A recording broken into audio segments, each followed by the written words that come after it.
Good morning. Happy Wednesday. Oh man, oh man. Good morning. I'm hoping everybody's waking up well. I know I am.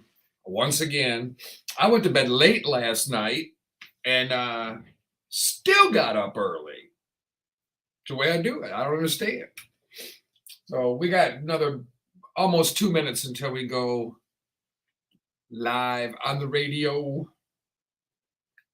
But we're here now. Just you and I. We're having a pizza party. I know it sounds stupid. How do you have a pizza party on the radio? You don't, but you got to have something to talk about. So, fashion, we're talking like old trends, new again, fashion faux pas. You got to have something rhyme, right? You can't do, we have a Fashion Friday with the Good Time Show. So, when we talk fashion, we don't fancy the title that way. But we can talk about fashion. We just can't copy a show, right? But all things old are new again. I think that's a typical way. I know I got this thing in my ear. I don't care. Okay. I know it's there. I'm not going to run it through my shirt and all that. This is a radio show, not TV. Yeah. So that's what we're doing. But the thing for me is pizza. I'm Italian, partially. And I'm not a huge pizza fan. I like it, but I'm not a huge pizza fan. But there are places that you just got to have it, right? You just like have to have it. Happy Winks Day. Coming in from Derek, aka Cujo. I switched up the music a little bit at the beginning. You guys can't hear it because you don't get to sit at the same table as the people that download the app and listen. Right. They're the ones who get to hear the music, but they don't hear us talk. So it's a trade-off. Big trade-off.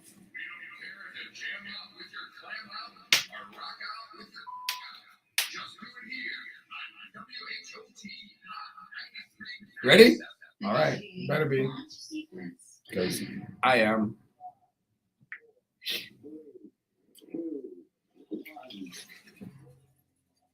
Oh man, this coffee tastes so good in the morning. I can't get over it. Every now and again at night too, in the evening, not at night, but in the evening, maybe if you're going out to a ball game or something like that, or going for a walk. The old thing would be going to a bookstore, getting the coffee, walking around the bookstore, spilling it on a book. Don't buy the book, you leave it there. Anyway, gotta go to work.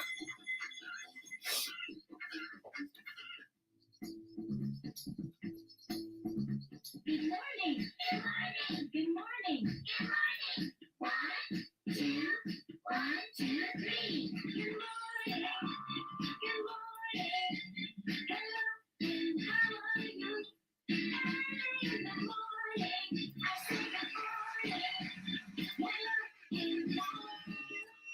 Oh, what a beautiful way to start a Wednesday morning. Happy Wednesday, hump day, if that's the way you identify your Wednesday. I don't want to claim the identity of your Wednesday for you. Oh, good morning. Hope you're waking up well. If it's morning where you're at, we are in the Eastern Standard Time Zone here. So it's 7:04 Eastern Standard Time. That would be 4:04 Pacific. I'm not getting any further into math than that on a Wednesday morning. Thank you very much. Let me get this bell working properly on a Wednesday. And let's get rid of this first song. We got so much to talk about. We're having a virtual pizza party today. And I know you're going to go, what the heck is a virtual pizza party? And it's 7 a.m. where you're at. What are you talking about? Cold pizza. Or I'm just saying we're going to be talking about a certain couple things today. And one of them is going to be pizza. What's the best pizza? You've got the thin crust. You've got, well, we'll go into that later. You got all the different, there's so much to talk about pizza. Just like if you talked about Mexican food, you've got all the ingredients are similar, but then it's the way you cook it and prepare it and everything like that. And it's the same with pizza. There's so many different ways to do it. So that's our focus today for one of our topics. It's a fun topic, right? We're going to do it that way. So hopefully everybody is okay from not winning the $1 billion in the Powerball. But good news is you can win $1.2 billion tonight. We should talk about lottery winning nightmare stories and good stories. We might do that. We might not, right? We'll see. But today we start out, we love today's Gossip Wednesday, right? Today is our Celebrity Soup official day where we gossip about our celebrities and other good stories, including this Dear Annie. You know, the good old advice from Dear Annie. And everybody really takes it to heart, right? We think that when she gives us advice, we should take it. Dear Annie, I am very sad and hurt because my son and his wife will not let me see my 4 grandkids. This all started after we got together on the 4th of July. My son and daughter-in-law and their children came to my home to celebrate the holiday. They have 4 little kids. We only live 45 minutes apart. I love my grandchildren, and if it were up to my son, they would visit more often and stay longer. But as it is, they had rarely visited me.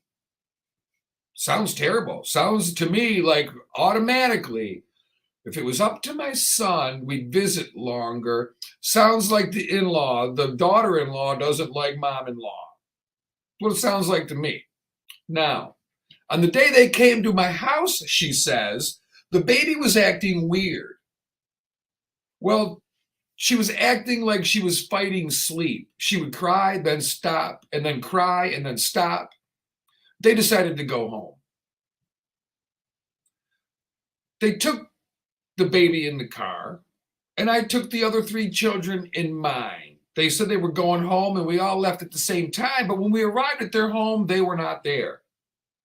They called a neighbor who came to greet us. They had arranged for her to take the kids for me to go home. But despite this, I gave the kids a bath, got them ready for bed, waiting for their parents. After they didn't come home, I drove home. But the parents never arrived home. They took the baby to the emergency room, and they were told the baby had methamphetamines in their system. A 1.5-year-old. They said she got a hold of something in my house that had methamphetamine on it, and she must have put her hands in her mouth. So they had told the neighbor they would go to the emergency room, but they swore the neighbor to secrecy. So that doubly made them feel hurt that they would open up to a neighbor and not say anything to the baby's grandmother, who they suspect of having methamphetamine in the house. They won't talk to me, and they will not let me see my grandchildren because of this. I did not have any meth in my house. If it came from inside my home, I don't know how it got there. They played outside, they played with the dog, they played with other 3 kids, and they walked to the lake behind the home. How could you blame the mother for that? The grandmother, right? I don't understand that. So they're blaming her. I'm a good person. I didn't do it. If someone put it in my house, I didn't see it, because if I had, I would have gotten rid of it. You know what, though? I don't know. Nobody I know would leave methamphetamine in my house. Why? I don't hang out with methamphetamines. Good morning. Okay, we're checking in on the live stream broadcast. Tony checking in. Good morning. Derek checking in. Happy Winks Day. Kimberly checking in. Good morning. Good morning back to all of you. Derek Cujo checking in again. I found out I'll only be getting roughly 300 million when I win that tonight. 900 million in taxes. Angry face. Yeah, because the cash payout is like 592 million or something like that. And then you get taxed on that, correct? So you get about half of the 597, which is I think what they said it would be. So yeah, you get 300 million out of 1.2 billion, which is still a pretty good deal. But this topic brings into $900 million in taxes for one transaction. Don't talk to me about non-corruption within our government system. This spews it. There's no way in the world we don't have everything we need provided to us because of all these taxes being spent. And I don't mean free handouts. I'm talking about what we have due owed us as citizens. This is just one state or one lottery for one region or whatever, wherever Powerball is. This doesn't include all the other stuff. So it's a whole other conversation talking about the lottery when it comes to that, right? So we're talking about the live stream broadcast. You can catch us not only on the 9397 Network app, free download. You go in there, you chime in on the U-Chat, you get eligible to win prizes. 9397network.com if you're on the computer. TuneIn Radio, the app, we're on there, 9397 Network. And where we're talking about is on the live stream broadcast on our social media networks. And Derek chimes in, it's super disproportionate. Where the hell is it going? You know how much pizza that buys? Amen there. Double pepperoni. Triple cheese, double pepperoni, and bacon. You can get the bacon because you got a bunch of money. You can get a cardiologist. See, that's the American thought process. Anyway, so back to the methamphetamine story. Annie, what should I do? I can't even get in touch with them, and they're planning to move after this. And I don't know where the house is that they're moving to. I was supposed to help them move, but that didn't never happen. All right. Communication is everything. Now, she signs this. I am on disability from a car accident that left me badly injured. I walk slowly, have to drag one leg. Yet they're treating me this way. Please help. Angry and heartbroken. First of all, beside what Annie says, your disability due to your car accident is unfortunate as it is, does not mean that they should look past them believing that my child ingested methamphetamines while in your care. Two different stories, Mom. Just saying. So forget it. So, dear angry and heartbroken, Annie says, rather than wallow in self-pity and finger point at your daughter-in-law, you should use this as an opportunity for some serious self-analysis. You say that if you had seen meth in your house, you would have gotten rid of it. Most people would not know meth if they saw it. Ding, ding. Perhaps the car accident led you to addictive painkillers. I don't know. I would check out Narcotics Anonymous. You have a lot of love in your heart. Don't let meth or any other drugs keep you from your grandchildren. Good word of advice there. Good word of advice there. And I thought the same thing. In the same train of thought. Meth wouldn't be in my house. I wouldn't think of that, right? I wouldn't think of that. So I don't, yeah. It's self-analysis, yes. Completely. We have a lot to talk about today. And I'll tell you what, Kanye is in the conversation. All right. But we're going to start off with something a little bit more serious. Well, we're not start off. We already started off with something. 1 in 5 deaths of United States adults from 20 to 49 years old are from excessive drinking of alcohol, according to this study. I know, it doesn't seem right. A beer, a glass of wine, right? No big deal. Have a beer after work. That's the old adage. Work hard, play hard. I get out of work. I want to have a beer. I'm entitled to that, right?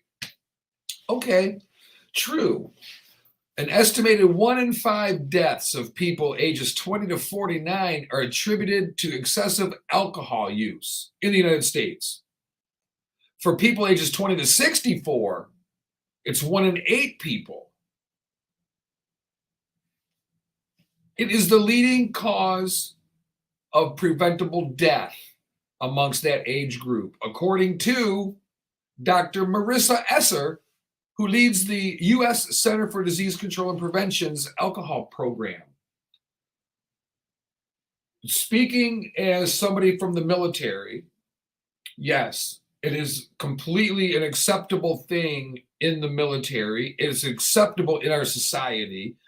Part of the reason in the military it's so acceptable is because they want to keep people off of the pot. They want to keep people off of the other drugs. So they go, look, it's human nature for some reason to want to get high, to want to feel buzzed, to alter your reality. Now you can delve into the philosophy of it, of what are you hiding? What are you escaping? Other people would argue, I'm not escaping anything, I'm relaxing.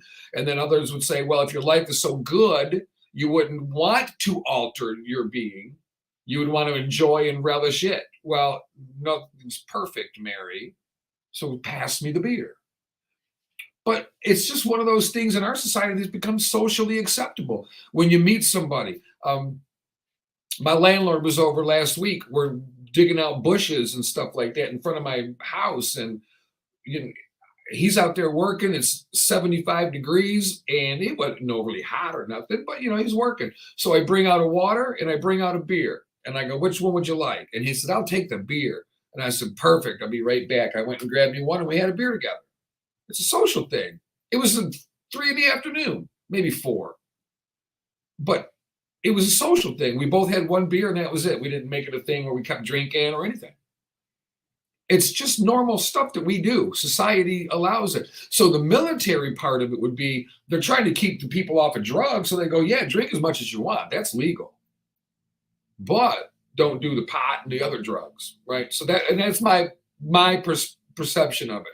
That's not the legal military's statement about it. I'm sure they wouldn't have the same statement. So it's kind of scary when you think about it. We drink too much, we don't eat right, and we smoke. And they're saying this is a conservative estimate. These are deaths either partially or fully attributed to it. So if your liver swells up due to excessive drinking, that's one thing. But there's also other health issues that can lead to it. Vehicle accidents, alcohol poisoning, which is a one-time thing, right? It's not it might be your first time drinking ever. And there you went. You did the binge drinking. You did 31 shots of Patron. And who you thought were your friends were the ones who actually killed you. So, yeah. Perfect. Well, but again, yeah, you got to be responsible for your own actions. So, liver disease, another big killer from alcohol use. Increased alcohol use links with higher risks of cancer in this study. Why are we talking about this? What a downer. Because we got to talk about things like this. This is important, especially leading into the holiday season when we do drink and eat a little bit more than usual, right? I am not one to preach about drinking. I like my booze. Last night, it was so cool. I got to tell you about this. I like my booze. I had 2 beers. I had more than 2 beers. I had a couple of beers last night. I know that doesn't make sense because 2's a couple. I had a couple beers last night, but we went over. My partner and her aunt created a haunted house. It wasn't haunted house like your typical ghoul, goblins and scary, spooky. It was more intriguing and awesome and I don't know, spectacular. It wasn't scary. It was cool, right? And there was some Halloween gore to it. Not gore, but there was scariness to it. But it wasn't geared toward that. It was more, I got video, but it was cool to be over there and they go hide and I'm sitting there and I'm drinking a beer and the neighbors all come over because it's the day after Halloween for the kids for their haunted house. And all handmade, all homemade. It was very cool. All done. They did a great job. So the kids are all excited. The dad and the moms show up, and the one guy's got a 6-pack of beer, and he goes, would anybody like a beer? And I go, he says, well, she's got one, so I might as well have one too. And I said, I just wanted to make sure that I had one so that anybody else that came over didn't feel out of place drinking. I'm that girl. I'm the one who makes everybody else comfortable. So we sat and had a beer socially. Don't even know his name. Didn't matter. He was the neighbor 2 doors down, from my partner's aunt's house, and we had a beer, a social thing. No big deal. A couple of beers. That's it. Done. Right? It's socially acceptable. We don't think about that. It's just a couple beers. But during the holidays, it's a whole month and a half let's say a whole month and a half of a more intense holiday thing where there's more parties, there's more get-togethers. It's just a more festive time for many people, not everybody. So there's more drinking, right? Summertime, nice beer on a hot summer day when you're cooking that chicken or steak on the grill, whatever, can't beat it, right? It's kind of an American thing. You're outside of maybe we don't like beer. Maybe we like pina coladas, or maybe we like strawberry daiquiris, or maybe we like Mike's Hard Lemonade. It's all to alter our being.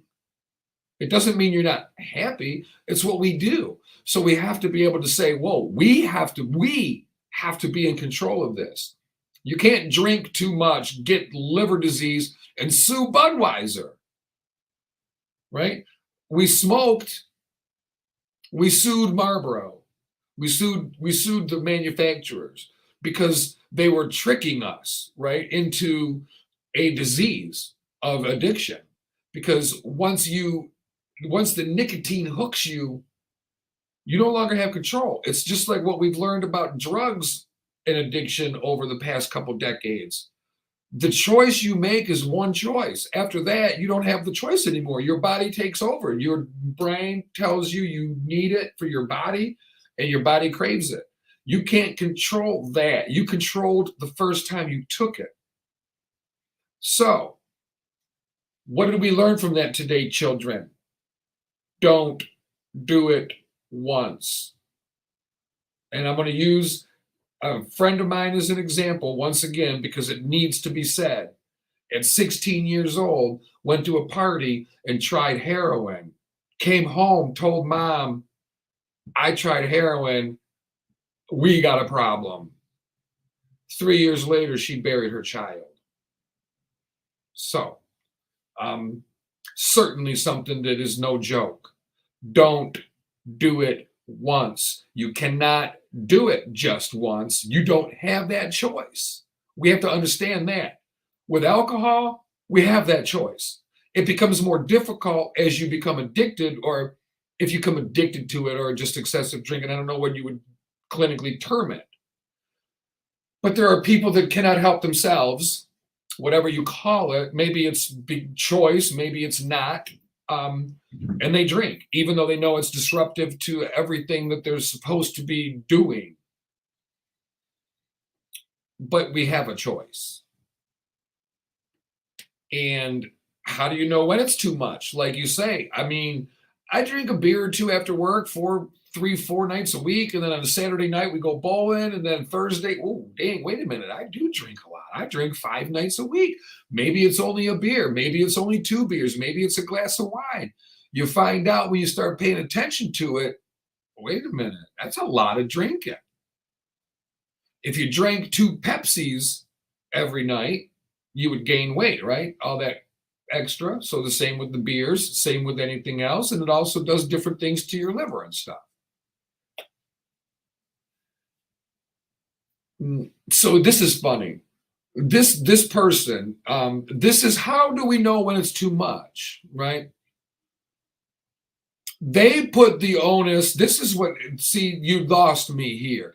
They put the onus on, quote unquote, this is Dr. Esser. This is the,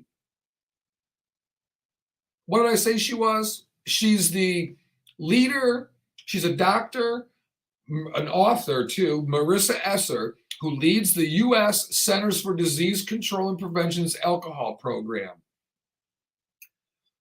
She says, quote, states and communities can prevent these premature deaths using evidence-based strategies to reduce the availability and accessibility of alcohol and increase its price. increasing taxes on alcohol or limiting where alcohol is sold. All right, bitch, hold the press. You lost me at increasing taxes. We just talked about $900 million in taxes for one transaction. We have the money. How about this? How about if our politicians get their hands out of the bank accounts? How about that? We can start with that. Now, on an individual level, she makes more sense. Try to stop or limit your alcohol consumption. Now you're on to something. Putting the onus on the state and the community by higher pricing does not help. What it might do is increase crime in that area.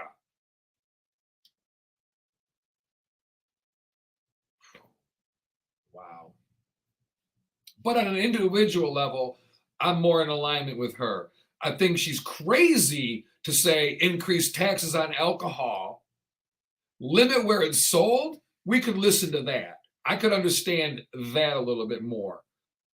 No increased taxes. How about proper spending? How about frugality? How about budget your money like an individual family does, which means you don't go crazy every chance you get.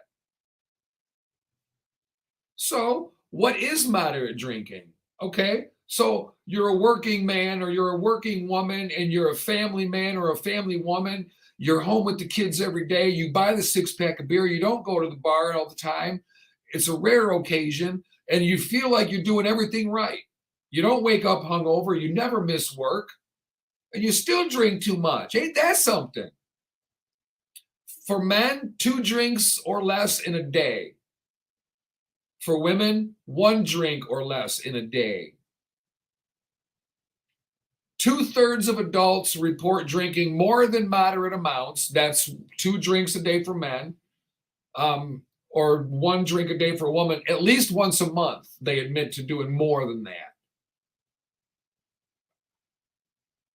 1 drink a day, I mean, that'd be tough, right? 2 a day. But even if you're having a barbecue and the neighbors are out and you're talking 2 beers, I mean, if you're sitting out there from 6 o'clock to 9 o'clock on a summer day, 2 beers, I mean, you're going to be under suspicion.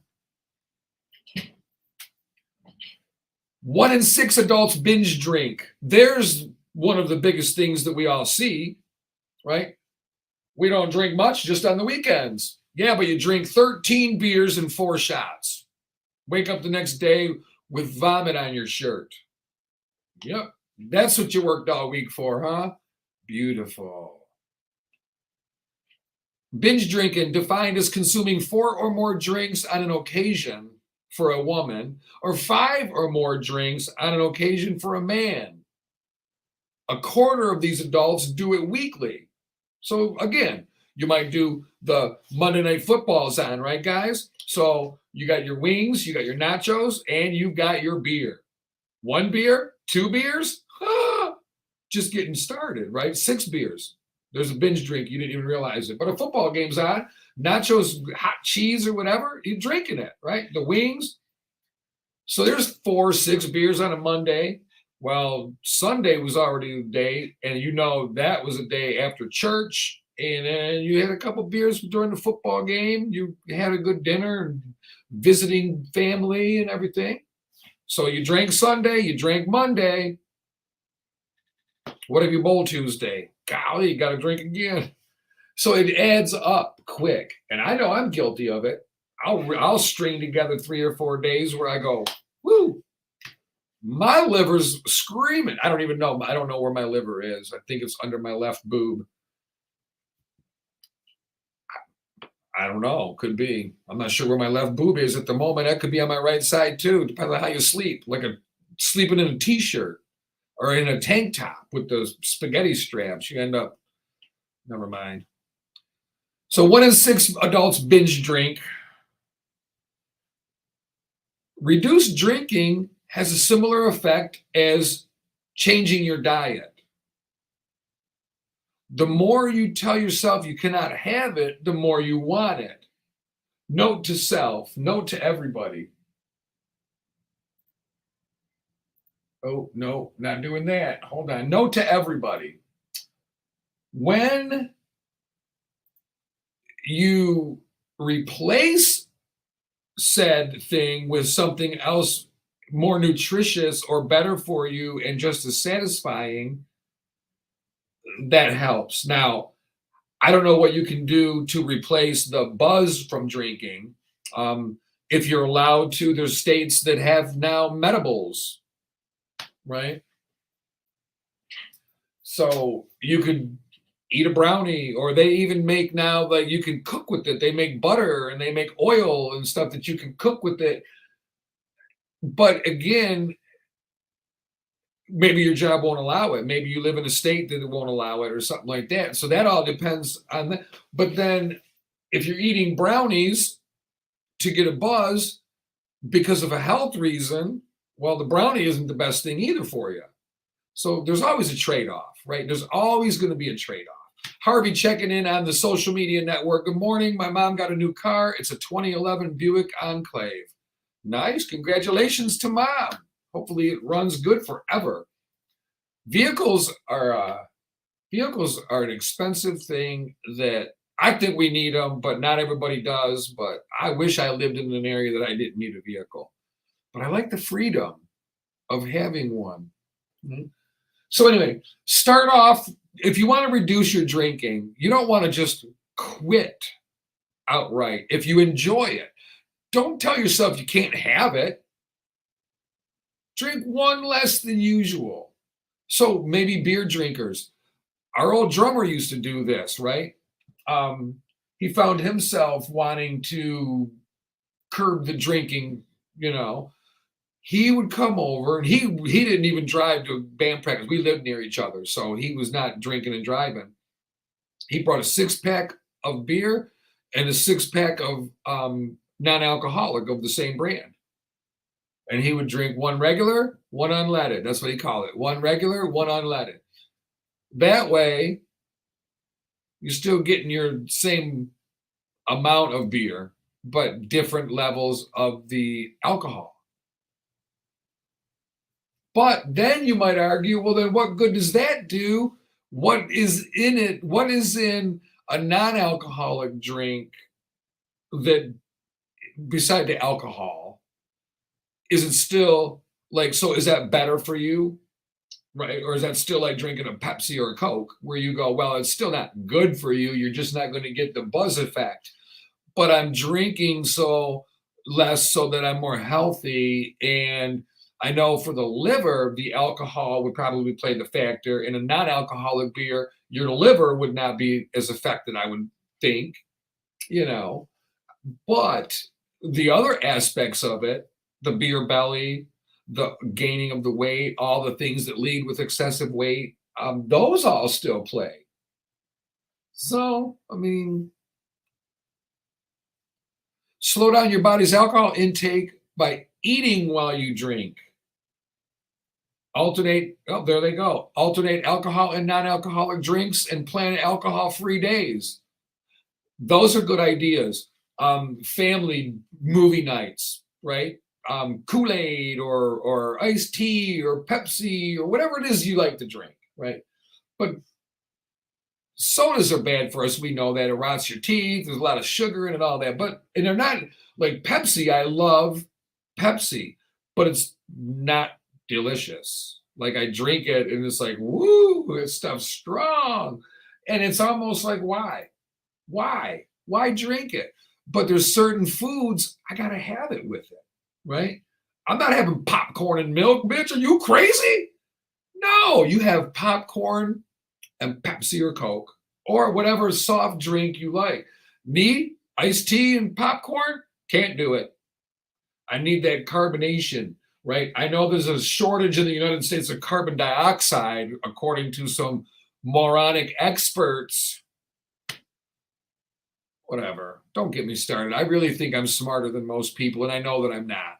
but I sure feel like I am, but I know I'm not. So don't get me wrong. I don't think I'm a smarty pants. I know that I'm not, but I do think I am. If that makes any sense. You see how dumb I am? I make no sense.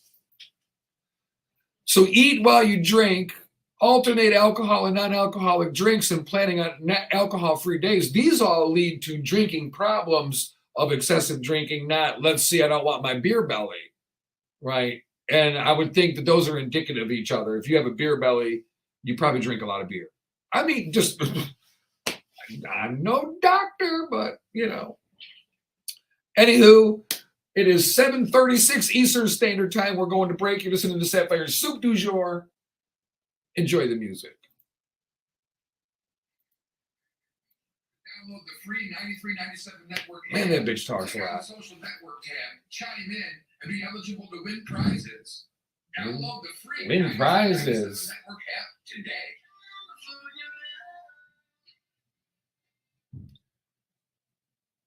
Hardy says it does run good. It's quiet. Good. I'm glad. Woo, I'm tired. Woke up at 3:12, something like that. I can't remember. I did doze back off a little bit here and there, though. How am I getting voicemails when I never... Oh, Cristobal called. I'll check that out later. I didn't even know you called. I just got a message.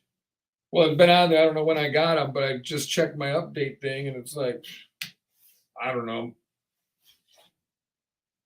I know I checked my email, and I didn't get that damn email I was hoping for from the Michigan Lottery Commission saying, you are retired, bitch. But you know what? Like Cujo, like Derek was saying about the lottery, I don't mind paying the taxes on it. I'm not one of those people to look the gift horse in the mouth. It's still $300 million. However, we should not have any world problems. Well, let's first of all, let me be a selfish bitch for a minute. We need to take care of America first and foremost. In taking care of America, part of that is taking care of our core values, which are empathy and compassion for others, right? We don't owe the neighbor a damn thing. We can watch them starve in their home and freeze to death because we have food and we have heat because we have money. And they have nothing, and we can go, look at the have-nots. They're going to freeze and starve to death. Screw them. They have the same opportunity we do. That's not American. Remember we were talking Wednesday or Monday about what's it mean to be an American? Sometimes you have to help people for you, not for them, or for them and not for you. For instance, I will not give money out to a panhandler on the side of the road, and I feel like crap every time I don't because I'm judging them. I'm going, no, they're just going to use it for drugs. They're just going to, who cares? Some things need to be done for you to feel good, and some things need to be done for others to feel good. I'm choosing, they probably using it for drugs, and I'm not, and I'm just being honest, I'm going to lie. Be like, oh yeah, I love to donate, watch me, Facebook, oh look, I'm helping the homeless. No, that ain't me. Just being honest. So it's just where that money goes, 900 million for one transaction going to a small group of states that participate in the Powerball. Do the math, do the logic, do the thinking. We're being bamboozled. We're being screwed. And we don't even realize it. Or our heads are buried. They know what they're doing. It's not your fault that we're being stupid. It's not our fault. They know what they're doing. They pay people a lot of money to pull the wool over our eyes, right? We talked about it the other day. You can stand in the store, not mention a damn thing about what you're standing next to, and guess what pops up? What you're standing next to.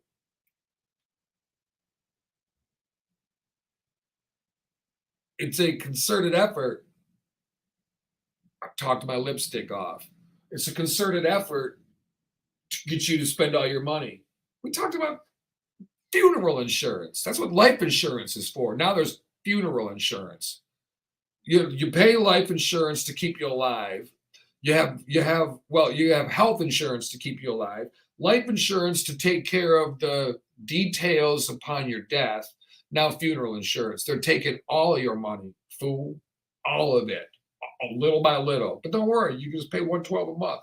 It's just $19.99 a month. It's just $4.99 a month. They say the average person spends $750 a year on apps they never use. Because we forget to get rid of the monthly installment and we don't pay attention to $4.99 a month, and they know this. So if they charge too much, then you go, oh no, hell no. But $4.99 a month, that's $1 a week. That's nothing. $1 a week? Are you kidding me? That's nothing. But you do it to 7 different apps. Now you're talking, there's your vacation. So, but we're being bamboozled. And they know this. They know this. And there's nothing we can do about it now. What are we going to do? Get off social media? Doubtful. I'm not. I use it for what it's for, and I use it for advertising and promoting. And I'm not getting rid of it, but I'm also not a fool putting out all my damn information on there. If me and my partner, we don't even fight. We don't fight. I mean, we used to, but now it's like, I guess after a while you just get, when you really respect somebody, it's hard to fight with them. You can disagree. You can get heated a little bit, but you don't like fight. I couldn't imagine going a whole day without talking to my partner. Like, this is my safe space. This is my one. Whenever something really good happens and whenever something really bad happens, they're the first one I think of, the first one I get a hold of. That's beautiful. Why fight with that? But we do. We fight. But we're going to be talking about total hypocrisy. Kanye brings it up. No fast movements for the broadcast. Got to go slow. Slow and low. That is the tempo. All right, let's see. Maybe I should make sure the music's playing. And that's a known fact. Before I got jacked, I was on the same track. She's rolling along nice. Oh man. November 2nd. Already. It's Thanksgiving's right around the corner. And then you know what's next. Hey, time flies, kids. I mean, it's amazing. You just wake up one day and it's gone, man. You're like, where did the time go? Like, I'm old, you got wrinkles, and it's beautiful. Don't ever be ashamed of getting old. Hell, what is there to be ashamed of? It's a beautiful, glorious thing to get old. Pooping in your pants by accident might not be no fun, but you make the best of it. Whenever you go poop in your pants when you get old, you make sure you look up and go, someone's making brownies. You probably didn't even hear what I just said because I was frozen up, but whatever. It was funny.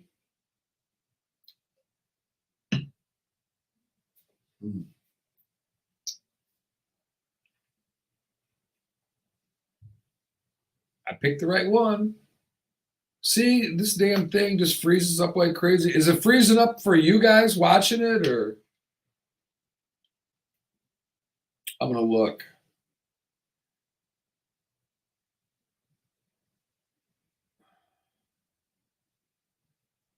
We got so many likes on our my nun outfit.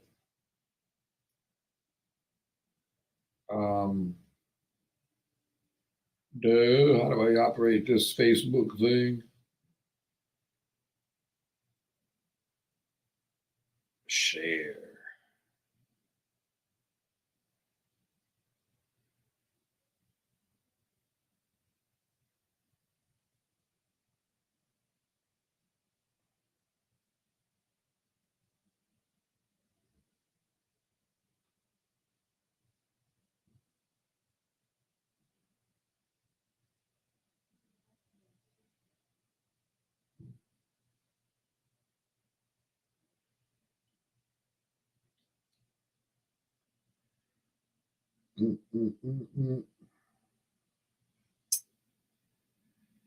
Oh, I got to go home today and fix the damn video equipment that the children unplugged everything for no reason again.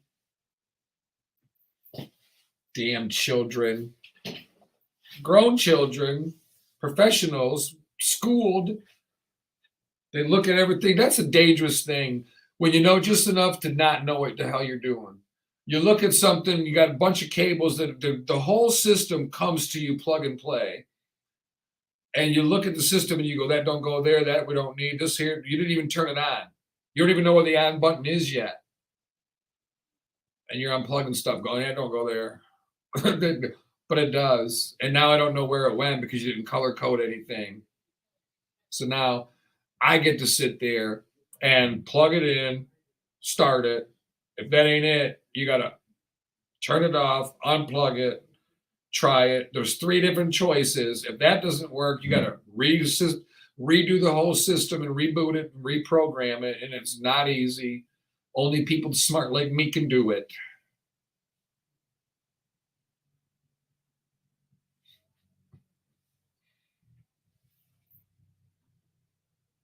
Get my chains on, and my chains on, get my drink on, and my smoke on, and go home with something to post up. Not supposed to say that. We're going to be talking about Weird Al Yankovic. Or Yankovic? Weird Al. How about that? Christina Applegate. We're going to be talking about Christina Applegate. Talk about a story of gratitude, to be a story that will make us be grateful for our health and for what we have, whatever that might be. I mean, we all got our different goods and bads, right? We all got our struggles and we've all got our blessings. Some of our struggles can be a blessing, and some of the blessings are damn sure a struggle. So if you're blessed with I don't know, like a radio show, it's a struggle. And maybe you're blessed with your own TV show. Maybe you're blessed with your dream job, whatever it is. And still, if you're a professional baseball player, you're blessed. And you struggle. Health, and you're a football player, you struggle, right? There's always something. There's always goods and bads. We like to focus on the bad. We're programmed that way. That's part of what we're talking about. And what we're going to be talking about is, are we being bamboozled? I believe so. The whole system. Kanye West. We're going to add that to it. You'll see. I mean, it's...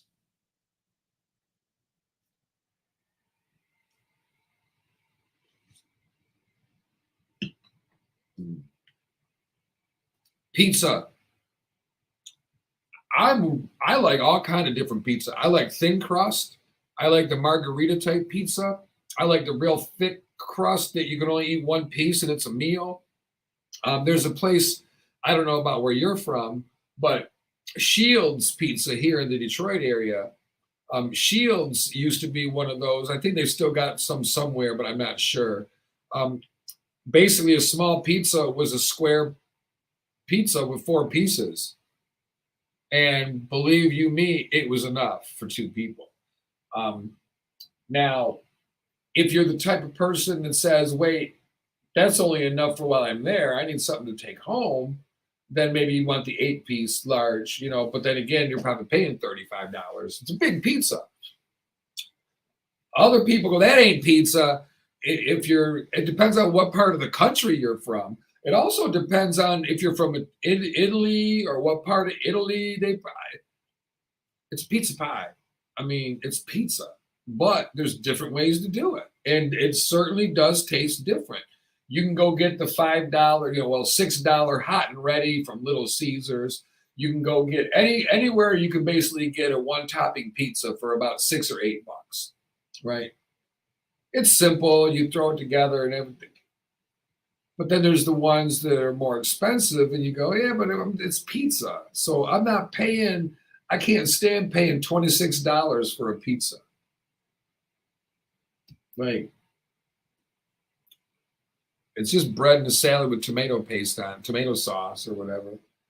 Pizza sauce, which is good. I like pizza sauce. Heavy sauce, thick crust, little bit of sauce, thin crust. Don't matter. I like it. But I don't love pizza. I like it. I do love lasagna. I do love homemade ravioli. Ooh. Ooh. Excuse me. I do love homemade ravioli, and I did buy hamburger, and I was planning on making a meatloaf tonight for dinner. But now I don't have enough flour. I do have egg, but to make homemade ravioli, you got to do the flour and the egg. You roll it out. You cut the squares. You got to brown the meat and season it the way you want it, and then you take the tablespoon and then a little fork, pinch around the sides, real good. Very time consuming. The raviolis come out humongous.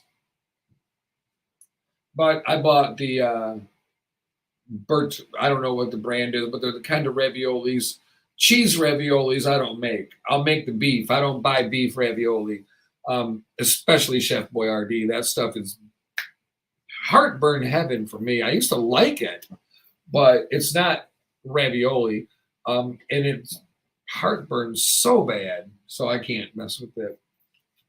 But I did buy cheese raviolis. I'm not making those, but I do make homemade beef ravioli. It's good. I'm sorry, I'll be honest, I'm on break. So what happens when you're on break?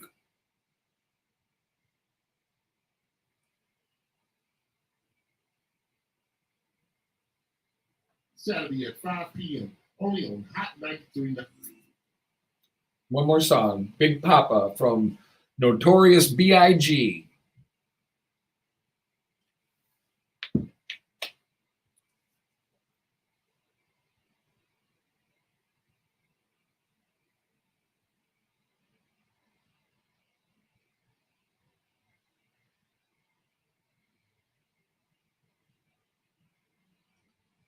We're going to finish up talking about the alcohol stuff. And then we're talking Illuminati, secret society.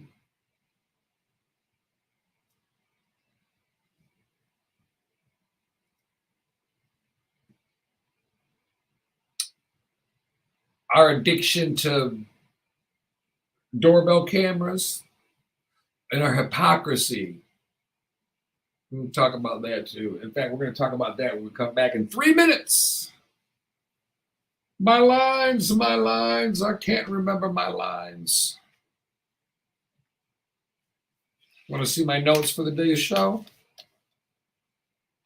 There they are. 3 hours. And that's what I got written down. What a consummate failure in life.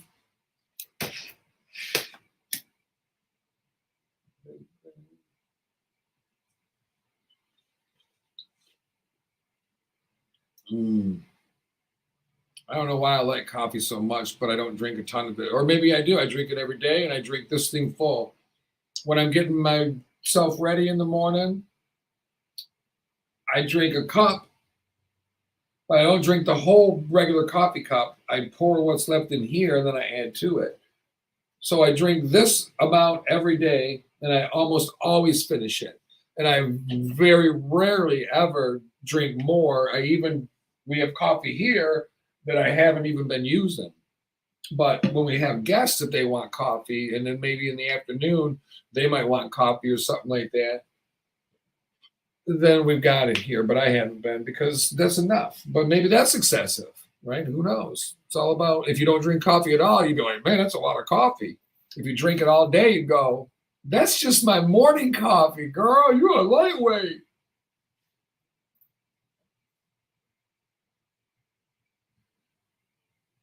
Baby.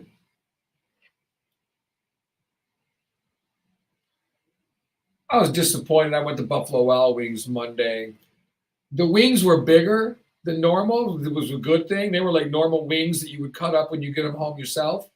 But they were undercooked. And I love my wings done. Like Katie complains they're dry. I cook them like they're done.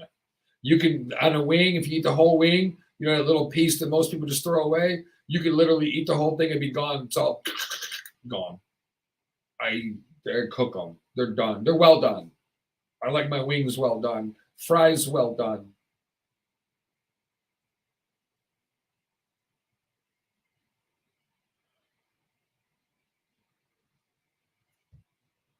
All right, we got 30 seconds until we get back to it. Thanks for sticking around.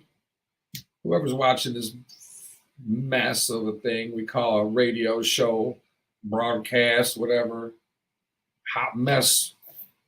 Whew. But that's the way we do it. What do you want?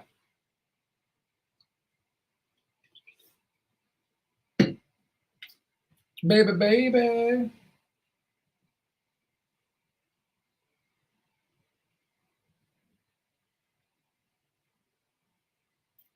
Don't need that no more.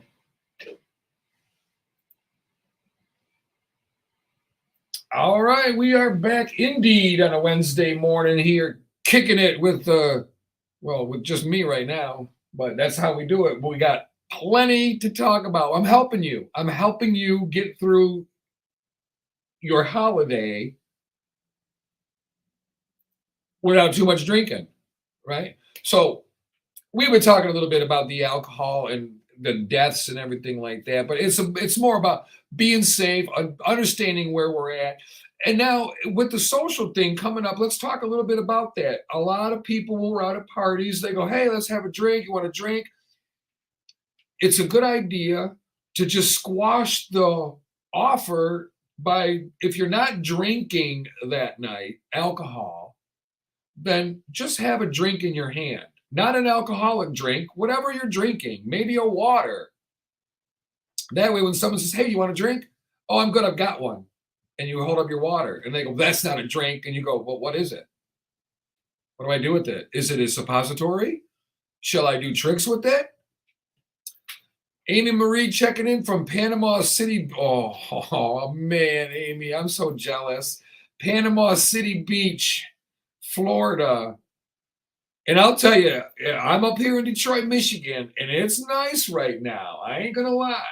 But I know what's coming, right? The calm before the storm. Oh, but I'm making the best of it. I am not a sit there and complain type of girl. I am making the best of it. I am going to get a bunny suit, not like, what do they call them? Snowmobile type suit. And I'm enjoying this winter. Problem is, now that I'm ready for it, we probably won't get any snow.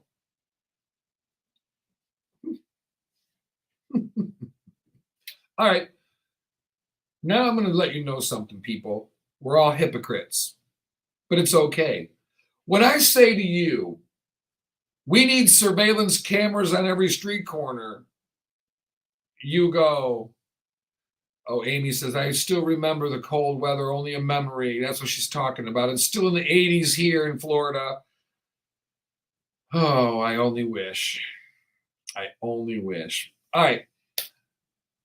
I say, let's get a camera on every street corner. And you say what? In unison. Hell no. I don't want Big Brother looking at me, everything I do. But wait a minute. America now has an obsession with the doorbell camera, right? Get them from Amazon. We've got a camera that is in our home that shows the front door, the bay window, everything that goes on inside the home. If there's any activity and movement, a green box pops up and follows it around. And we did not pay a lot for this. We did not pay. I don't think we paid $40 for it. So it's not an exclusive item that only the elite can afford. It's something that everybody can have, whether you have an apartment, whether you have a house, whatever it is, right? But wait, we don't want surveillance, but yet we're all putting cameras in. So a man walks down in Florida. A man walks down his Florida street. This is October, just recently. Walks down his Florida street. He lives on the street. He's returning a neighbor's package that had been accidentally delivered to his address. What would you do? You're friends with your neighbor, right? You're friendly. You go, oh, look at that. Clarice got a package delivered here by accident. I'm gonna go down and put it on their porch. Unbeknownst to this neighbor, Good Samaritan, he was being watched by an Amazon Ring doorbell camera on the front porch. Enter the police report. According to police, the report showed that the doorbell device alerted the homeowner and his teenage son, who assumed there was an intruder. The teenage son grabbed a .45 caliber handgun and opened fire on a woman, not the one returning the package, the woman who was sitting in her car in front of the house. That escalated quickly, didn't it? Yeah.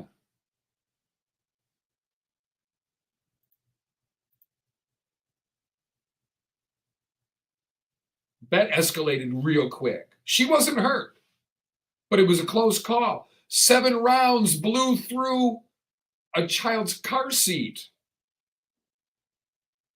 The car seat was empty, but had it not been, the child would have been killed with 7 bullets that went through the seat, the car seat.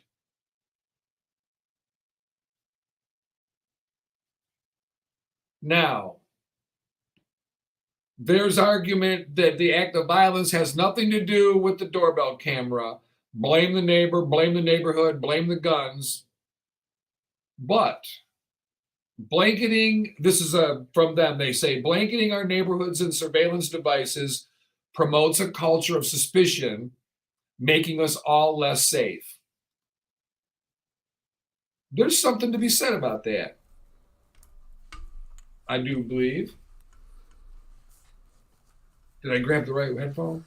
No, I hear you. I'm There we go. I'm tangled. Uh-oh, you're How all did this tingling how did yourself. this Oh my happen? goodness, what happened? It's like spaghetti noodles over I there. know. Give me a Good minute morning, here. Bob. How are you? I'm good. How are you? As soon as I'm I get doing on. good. Do you have a doorbell camera? Or you don't have to answer if you don't want to, but do you have a doorbell camera? No. You're one of the few. Your neighbor across the street does, so when you walk around naked in your bay window, they can see Willie walking. Well, if they want to look, feel free. There's actually laws against that. But yeah, if you're looking, hey, now if you look more than twice, you're interested. Well, see, you wouldn't know. Once you're interested, I couldn't Yeah. look away. It was a train wreck. You wouldn't know in the first place if you weren't looking in my house. So there's that. Valid point. But that's a good thing. Is it okay to walk around naked in your own house with the windows open? I would say this. If you're hot, yeah, go for it. If you're not, don't you dare. You'll get a rep in a minute. All right, I'll pull the blinds. You've not heard what we're talking about, I presume. I have not. What was We're going talking on? about doorbell cameras and Okay. surveillance. And if I said let's put a camera on every street corner, we go no, privacy. Right. But yet, doorbell cameras are an American obsession now. And Sure. we're talking about the gentleman in Florida who said, oh, look, a package to my neighbor was delivered mistakenly to me. Let me go take it to them. Right. While putting it on their porch, it alerted them that there was an intruder at the door. The teenage son grabs a .45 caliber handgun and proceeds to shoot at a woman sitting in a car, not the one returning the package, in the street, lighting her car up. 7 rounds hit the child's car seat. Oh my The child God. was not in it. Nobody was hurt. But you don't just go out shooting because somebody's stealing your stuff. Right. Or in this case, Not bringing you true. your stuff. But now they're claiming that all the security of the doorbell cameras and we're aware of everything. And I personally never sit with my back to a door. I got to see what's going on. It's security. I don't feel that I'm worried. I feel I'm prepared. You're smart. At worst case scenario, I'm going to watch somebody shoot me in the face. Mm-hmm. Right? I'm going to see it coming. Great. Right. Maybe I don't want to, but I want that chance. So they're saying now that blanketing our neighborhoods and surveillance devices promotes a culture of suspicion, making us all less safe.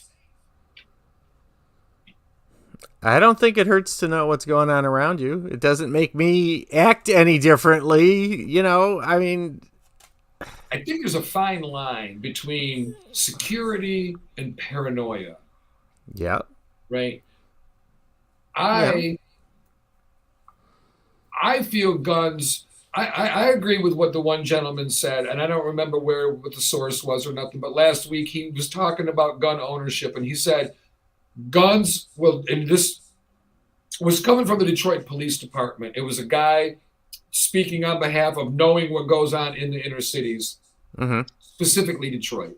And he said, gun ownership will get you in more trouble than it'll ever get you out of for most people. And that's true. Most people are shot with their own guns. Right? If you've had a gun pointed at you before and you don't value life, this doesn't scare you. When somebody's scared to death, shaking when they got the gun, you could literally reach out and grab the gun from them, and they would probably just let you have it and fall to their knees and go, please don't shoot me. Upon which you hear pow, and then there's a eulogy and obituary.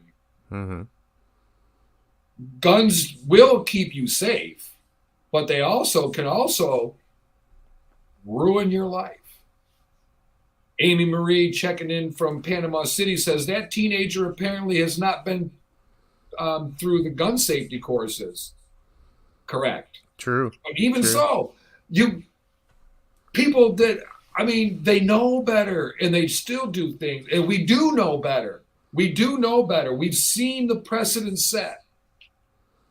If I look outside right now and I see somebody taking off in my van or thumbing through it, I'm just going to video it. I'm not yelling at them. I'm not doing a damn thing. I've got insurance. I'm going to ride. Right.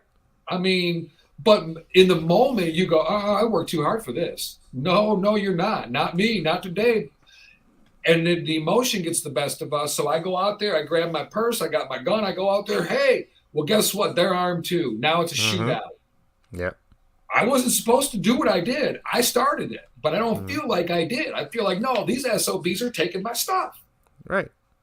Now I'm in trouble. And you want to feel like you're in control too, instead of being controlled. Right. And so that's just an instinctive thing that'll happen in a heartbeat, whether you try to control it or not. So they claim that these devices, right, these apps associated with them, the ringtone and stuff, they are made to keep us on constant alert, right? They ping us with notifications demanding our attention. They offer infinite scroll like Facebook and Instagram. So you can constantly see what's going on. You can, now you're drawn to it. I know for my dogs, I've got a camera in my house. And it's more for my dogs than safety. But I'm watching them sometimes, because when neither one of us are home, we want to know that the dogs are okay. Of course they're okay. Why would they not be okay? But we worry. Well, and if it brings you peace of mind, then... It does. But then I can understand with the doorbell camera thing, it's surveillance. You're surveilling the neighborhood. You're surveilling the front of your house. Well, and you have a right to do that to the front of your house. It's how far the camera goes beyond. And again, in the name of being prepared and knowing what's going on around you, like you said, there's a fine line where it goes too far. Yeah. And it's addicting to sit and be able to pass time by looking at your surveillance cameras and stuff. So it's basically like the old thing about the boob tube, right? You're going to turn you into a dummy by watching too much TV. Well, they were absolutely right. It did turn them into dummies. So they're a good thing, but let's talk about the hypocrisy of it all. The fact that they making sure the music's not okay. The fact that we do not want surveillance for the public, but then privately we go, hey, I want it. Mm-hmm. Same thing with the wall. We're gonna argue about the wall, and as soon as I say the wall, you either think of Pink Floyd, which means you're a stoner, or you think of Donald Trump and Joe Biden's 2020 election. Right. Either way, you probably wish you were a stoner if that was the case. But we build walls. When the United States was under attack January 6th, even the election before that, we built walls. We put walls up to protect our people, right? The gated community where the mustard-stained lawyers defended their property by going outside of it while they felt their life was in danger. You thought your life was in danger in your home, so you left your home where the people were with your guns, with mustard on your shirt, girl. At least be classy, yeah. I mean, at least keep your shirt before you go get arrested. It's stupid. Right. But we make bad choices, Uh-huh. right? We inject ourselves into a dangerous situation in the name of self-defense. What? You can't do both. Self-defense means you were trying to get away from danger. Mm-hmm. The hypocrisy, like this. Well, you're anticipating.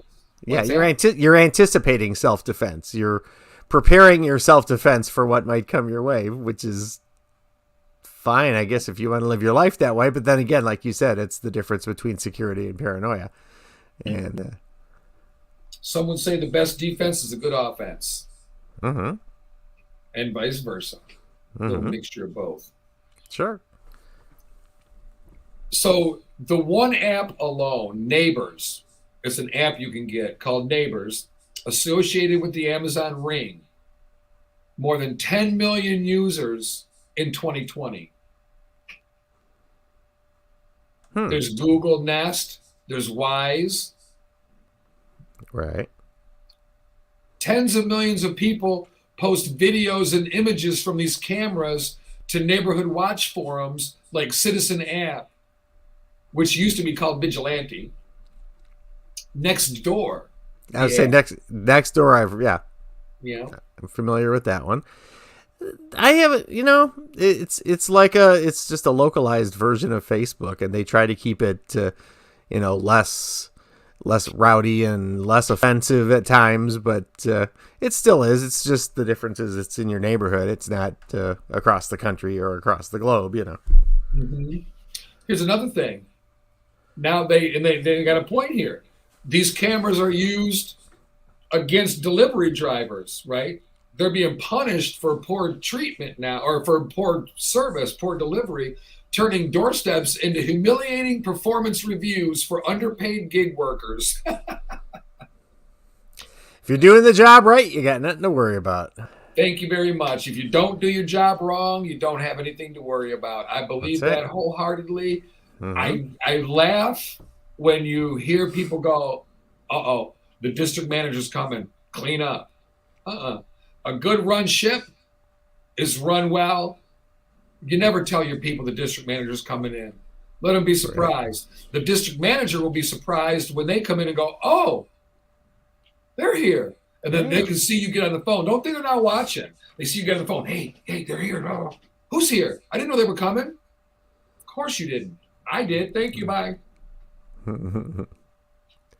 Yeah. I don't need you to tell me you're coming. I run my business like you're coming. Right? We do this show. This could be my last show. They could cut me off at any minute. You live it like it's your last chance. Sure. That's what you do. No, you're right. Again, if you're doing it right, who cares if you're being watched? It's all you're doing is putting out the example of how to do it right. That's it. It's on video. Let them learn. Yeah. Let them learn something. Watch me. Well, you guys watch me work, right? Everything that I do the whole day is on video. Even if I turn it off here, it's still on video. And I'm sure the station still has it all. Right. I mean, if something came up missing in here, if something happened in here, I'm sure they'd be able to go back and check the tapes. Sure. Right? No surprise there. And when I walk out of the building, there's a camera from across the street. If something happens, there'll be that. I Yeah. mean, and I taught my kids that when they were little, and they're in their 20s and 30s now, Mm-hmm. right? And this July, we learned that Amazon, well, they say they infringe on your civil liberties. I'll leave that for you to decide. But Amazon will hand over ringtone video to the police without a warrant, without notifying the people. They won't say, hey, your street was under surveillance for whatever reason. There was something happened, a shooting or whatever, and we gave them your video. No, you'll get a subpoena to go to court about your video that you got that you didn't know you gave. Mm-hmm. And then what if you're a bad guy and you go, whoa, no. I'm not going to court. This wasn't supposed to get out. Who did this? I didn't give you this. And they go, Amazon. Wait a minute. Mm-hmm. And even that's a fine line because you don't give permission for someone to. But you do give permission. You can bet your butt you do. When you agree to the terms and conditions, you click that button. Yeah. You agreed.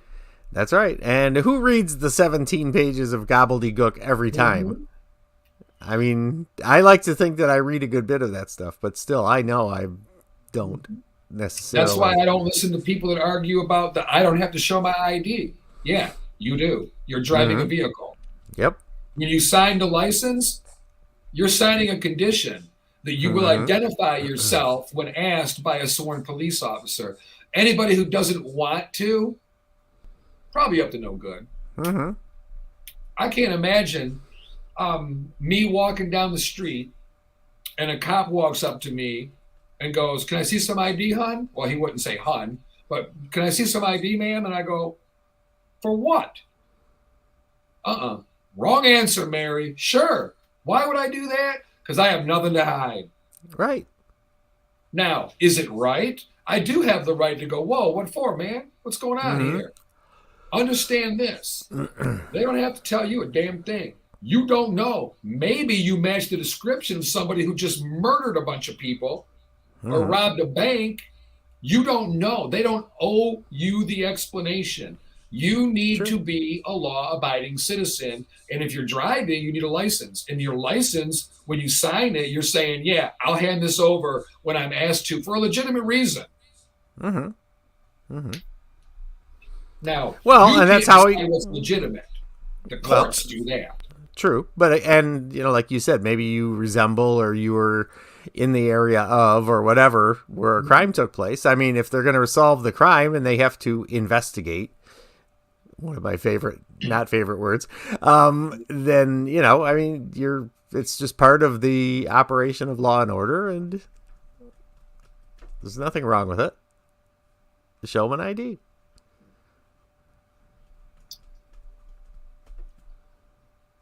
Amazon, by the year 2021, Amazon reportedly has formed partnerships with around 2,000 police and fire departments, effectively giving police an easy push-button portal, they call it, to get video footage from these camera owners. I don't have a problem with it, but I don't like the fact that they can just do it when they want. Yeah. We agree to it. We got to read the fine print. I encourage you to watch the Human Centipede episode of South Park, and you'll understand how important it is to read before you sign. Because you don't want to be the middleman in a human centipede when they're feeding you burritos. Then you get Berberigmus of a lifetime there. But it's not your Berberigmus that you'll be getting. You'll be adjusting put in front of you is Berberigmus, and that's the right. Yes. Now, another thing to think about with these Ring cameras, we go, yeah, but you know what? I'm a law-abiding citizen. I ain't worried about being on video, and I'm not. I might embarrass myself, but I'm not going to break the law because I don't break the law. Right? So I don't care what you're videoing of me. I mean, it doesn't matter. But here's the deal. Very lax security practices have allowed stalkers and hackers to break into people's cameras, right? And a bunch of horrific things have happened. A grown man spying on an 8-year-old girl in her bedroom. I don't know about bedroom cam, right? As a kid, the audio monitor. As an infant, I can even understand having the monitor. You want it for infant dead syndrome. But once that kid's, I don't know, man, 8 years old, for me, that's too old to be peeking in on them in the bedroom without a little, let them know I'm coming.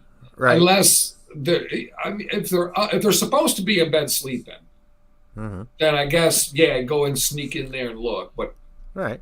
Well, and on the wish for, you might find out. You know? Right. Well, on the other hand, if they've proven themselves to be a problem child that needs additional supervision, then maybe that's a different story too. But you don't just necessarily assume it going in. It's I'd have to have reason to do something, like that, and then it would be a well-known reason. Like, no, you climbed out the window 3 times this week, and now we're going to know. Right. Yeah. You've given us reason to not trust. Right. So now we're the ones that run this house, and this is how it's going to go. Yeah. Having been children ourselves and having children, that's reason one to not trust a child. They're alive. We've been there. They're curious. They don't understand the implications of their actions, right? But you got to be able to teach them. But so an 8-year-old girl getting spied on in the bedroom. Another guy is yelling racist slurs at a couple through their camera. He hacked. Yeah. Now, they make neighborhoods more suspicious, they say. Turns neighbor against neighbor. It makes racial profiling easy as pressing a button. Yeah. Now they're worried about unnecessary police interactions that can turn tragic, especially for people of color. That's a valid point, right? That's a valid point. Daylight savings is coming up. It gets dark earlier in a lot of places. It's dark at 5:30. FedEx is on your porch. It just happens to be a tall black man. I don't know if you're aware of it, but FedEx doesn't wear bright colors. Right? They're dark purple and black or something like that. Purple and black, yeah. So you see a black man on your porch and you automatically assume they're there for harm because they're black.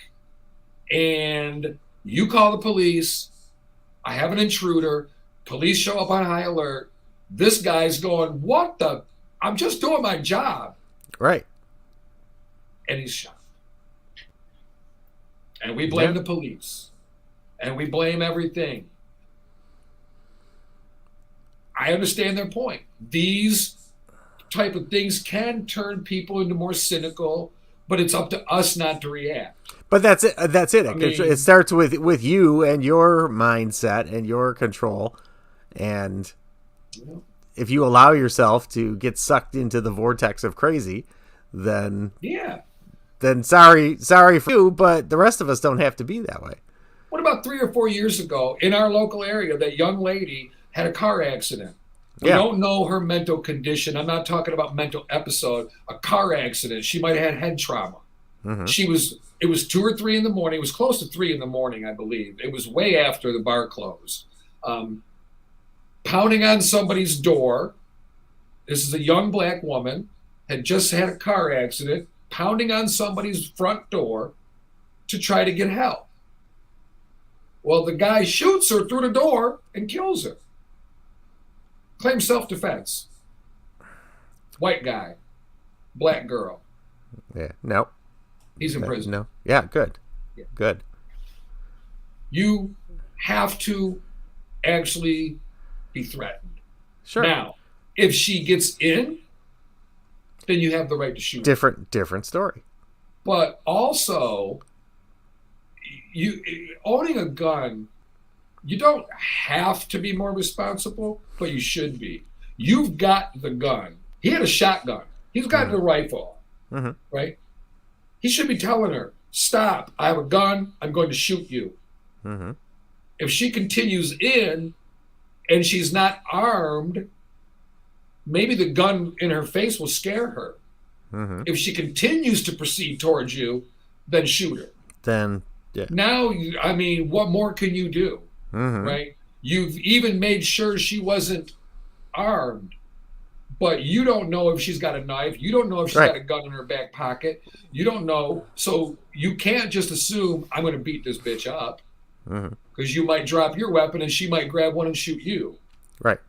That's another story. Once they enter the premises uninvited, game on for all intents and purposes. Game on. It's like, you came in here to F with me. Well, I'm going to F with you. Statistics show that most people that break into a house, that people are in it, they kill them. Right. Cat burglars and that, they don't want you home. And if they see you home, they run. They don't want to hurt nobody. Right. They want stuff. But statistics show that if somebody breaks into a home in the middle of the night and they know you're home, they're going to kill you. That's what the statistics show. Right. So if you think you can beat the stats, that's one thing. But no, you're right on that. Yeah.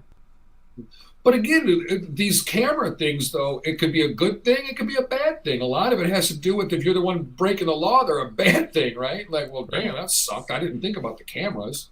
But if you're a good person, you go, I wanted to shoot him when he took my car, but I didn't. But we got him. Right. We got video. It took 3 weeks, but we got him. That's justice. Right, and you didn't get in any trouble. You didn't compromise anything for yourself. True. It's all true. That's the other problem. All of it's true. It's true if it's good for you. It's bad for the person doing the crime. But it can be bad if you're assuming someone's doing a crime and they're not. And so exactly. Yeah. And that's where we are now on this mass shooting stuff. At what point do we infringe on civil rights because people are acting like they might do something? It's contradictory to our beliefs of our rights. But in a time when things are happening like this, you've got to be able to do something. The app Neighbors, accused of amplifying racial biases, you're allowed to share suspicious people tips, right? When they feel uncomfortable with people outside their homes. In 2019, the majority of their suspicious people reports were people of color. Yeah, that's unfortunately believable. It's believable. No, it's believable, and it's sad, but it's just but on the other hand, we have to understand we don't want to put ourselves in these situations either. So if I'm a neighbor and my neighbor's package is delivered to my house, perhaps a phone call, perhaps a walk up and knock on the door, but that's even dangerous, but why are we in a world now where it's dangerous to walk up to a neighbor's door and knock on it? That's not what America is supposed to be about. Land of the free, home of the brave. That is contradictory to all of that. Well, again, and the technology plays a part here too. Just because it's out there and available to you doesn't mean you have to have it and you have to use it. And everyone else is doing it. Well, you don't have to be a part of that necessarily.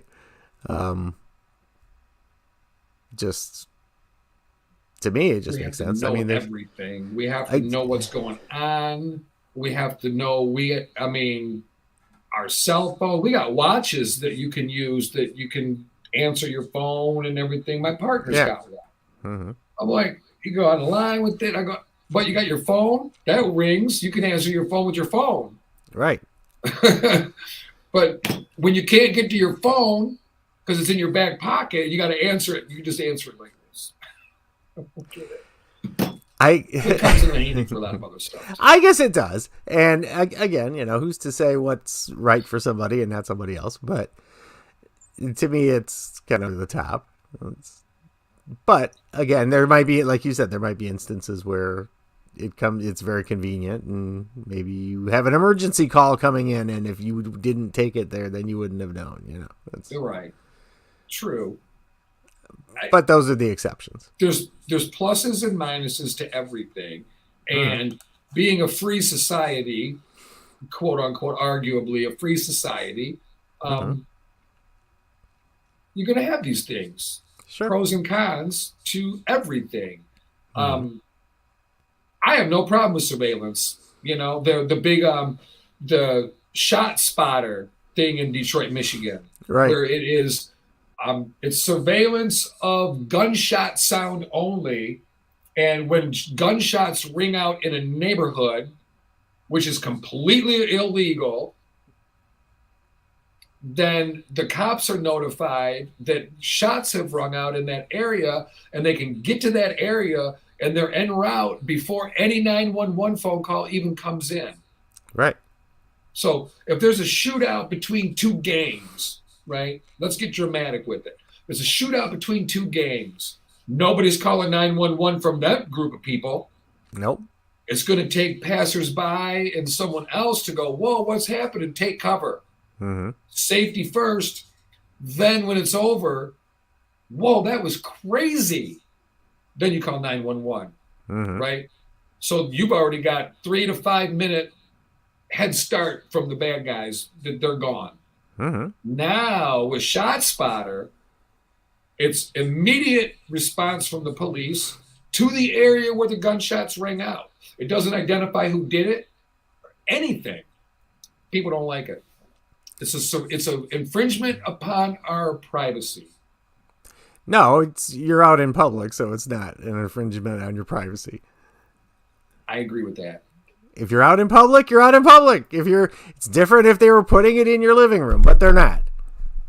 They're putting it outside. the same public space that you walk around in, and if somebody else were doing it, you'd be pissed. And you'd be glad it was there. The hypocrisy is disgusting, isn't it? Do unto others as you would have done to you became a religious thing, not a moral thing. And people go, but I'm not that religion, so I don't have to listen to it. Right. How about, are you human? Okay. Yeah. Douchebag. Yeah. Are you human? Because it transcends all religions. Yeah. I mean, I don't know. And that's another whole story about how religion can twist and turn things too. And people believe what they want, and therefore they justify what they want. And that's a whole other show. But right. They say we don't need cameras. Who's they? People who don't like cameras. I don't know who they are. But they claim that streetlights will reduce quality of life crimes like package theft and car break-ins. So in other words, poor people stealing because they can't afford what they are stealing. How about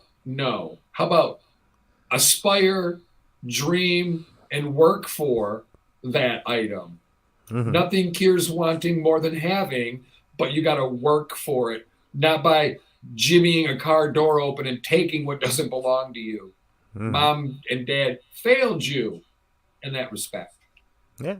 Well, and street lights and, brighter lights overall do deter those things, but they're also safety things. How many times in the evenings after dark have you driven, and very last minute you saw somebody who was either on the side of the road or crossing the street or something that you didn't see until then because it wasn't very well lit. If you've got brighter lights out then it's now all of a sudden it's public safety, and it's not just somebody else's. It could be yours too. So there was a police officer that just killed a pedestrian at 1:30 in the morning here locally over the last weekend.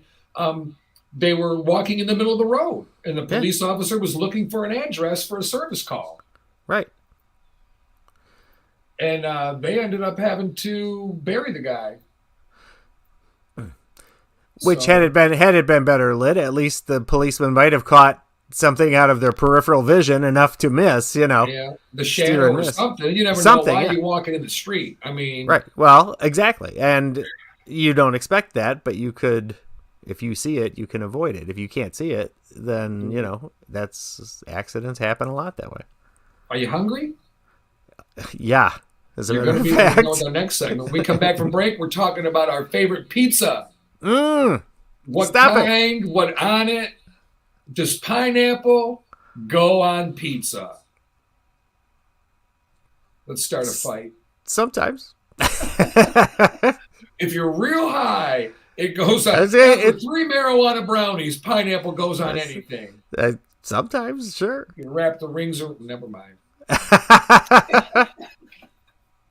All right, we're going to break. You're listening to Sapphire'S Soup du Jour on Hot 93.97. Keep it locked.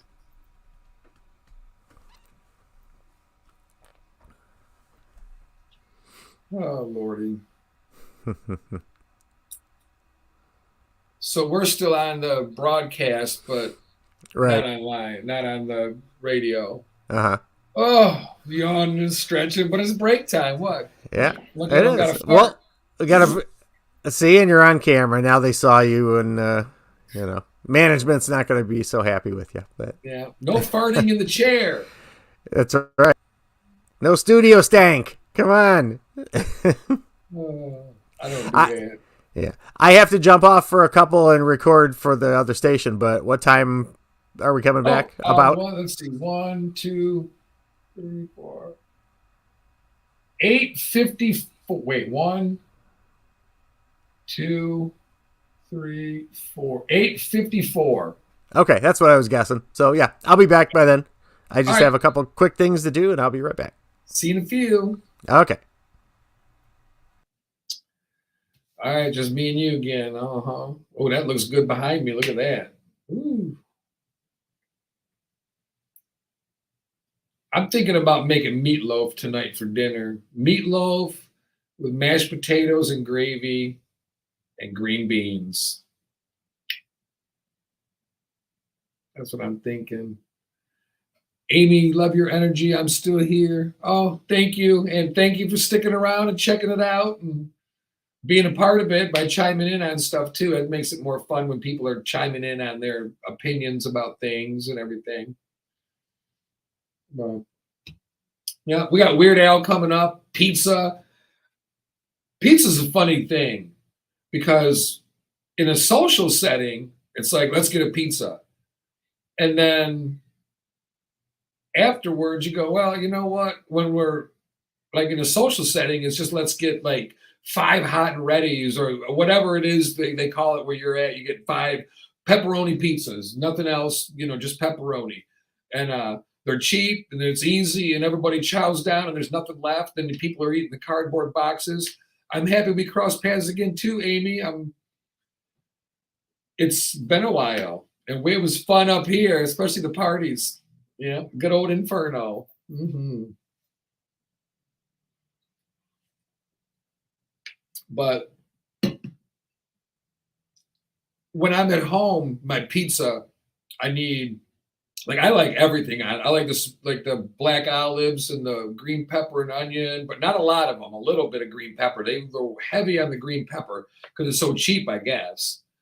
But I really do enjoy pizza, but I don't love it, right? But it's something though that it depends for me. I barely even call it a meal. I don't ever remember just having pizza for dinner unless it was a social setting where it's just like, oh, let's order a pizza. Maybe we're at the bar or maybe we're at someone's house and you're playing cards or games or whatever. And it's like, let's just order some pizza. But for me, no. Maybe on a Sunday, I'll make one of those frozen pizzas or something like that. But then there's wings with it or nachos and cheese. So I don't know that pizza's for me one of those, let's have that as a meal.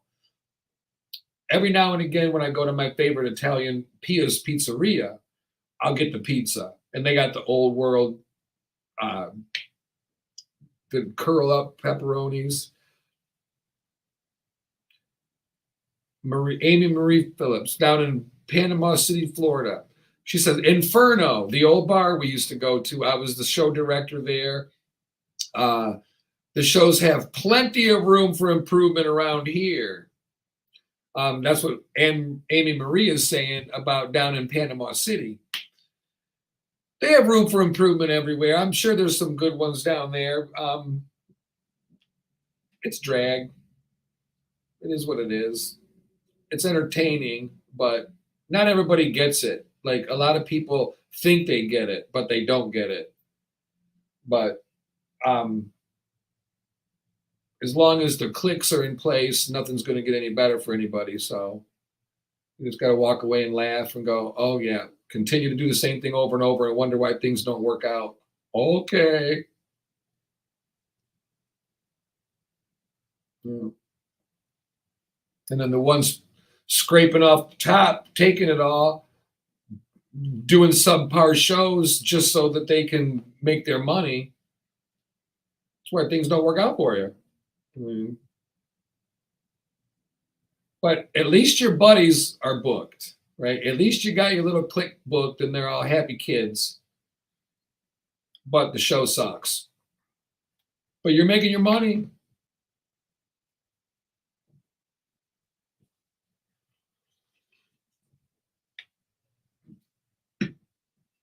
I gag. I gag.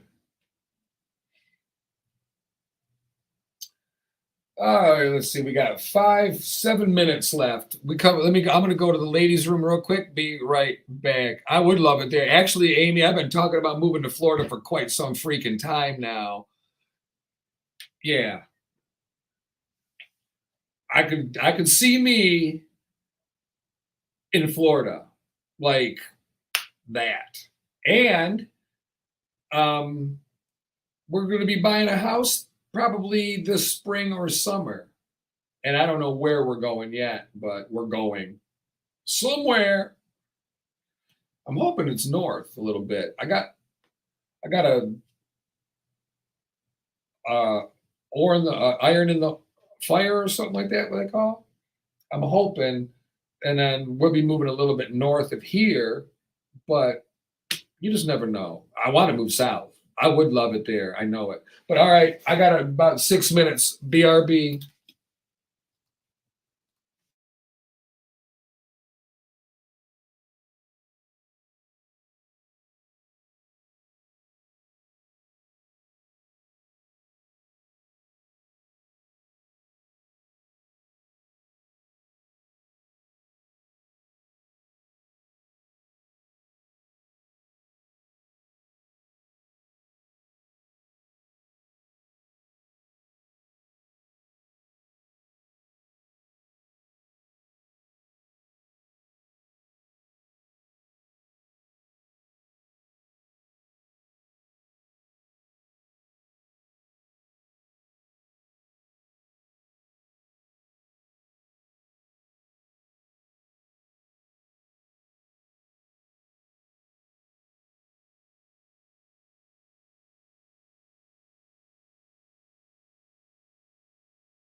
Welcome to Adam's Apple, your neighborhood LGBT bar serving all your favorite drink.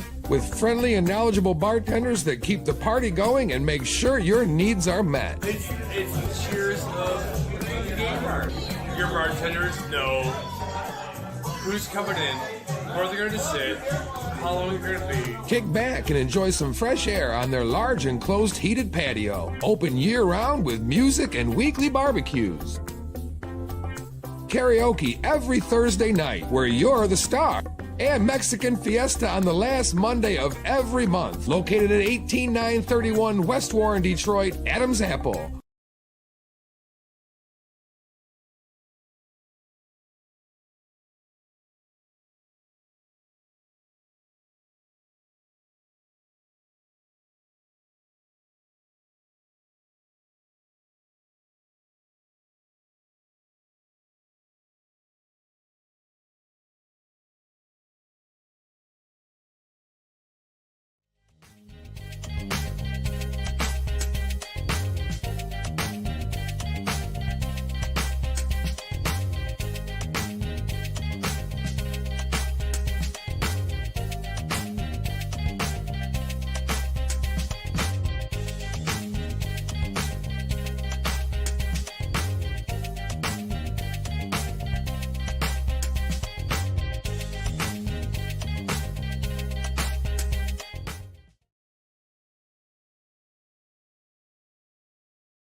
All right. We got another minute and a half, but I'm back. Woo!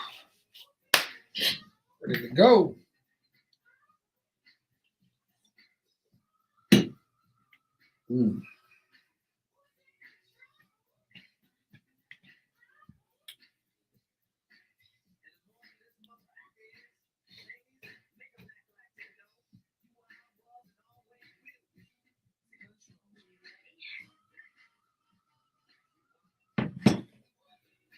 Texting on my break. I will. Give me a minute.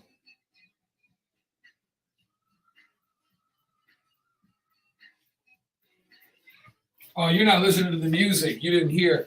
When I got up, the song Pussy Control from Prince is on. He said, girl, sit your ass down.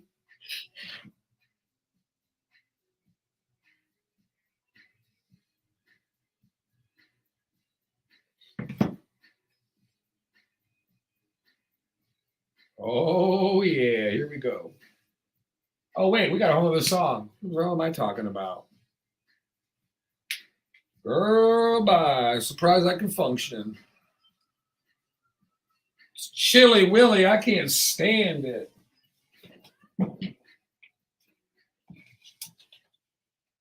Sun's shining bright, though.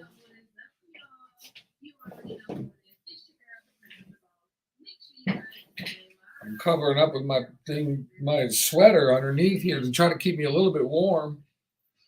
It's too warm for a heater, even though the heater's not in here right now. It was. It's too warm for the heater because, man, you start getting used to that thing. You'll never get through winter.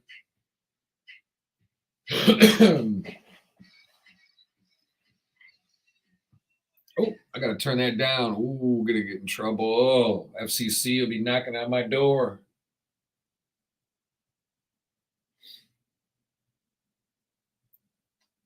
Let's see. Let's do the jam out intro. Run DMC, It's Like That is playing right now, but you can't hear it unless you're listening on the 9397 Network app. Oh, we are back. Let me get rid of that banner. As a matter of fact, download the free 9397 Network app today.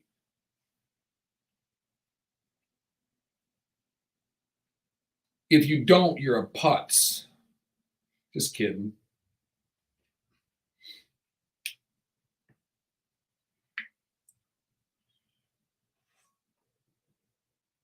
My coffee's getting a little bit room temperature. I got to make it last another hour. Not easy.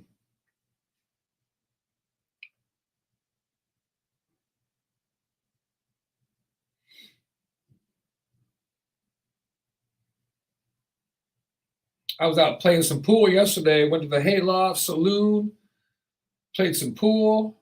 I was getting beat bad at first, but I came back. Ended up having to leave to go to the haunted house thing that my partner had built. So we left at 5-5, Andrew and I. To be determined, to be continued. I was bummed, but at the same time, you got to take care of business with the family, you know. So that's what you do.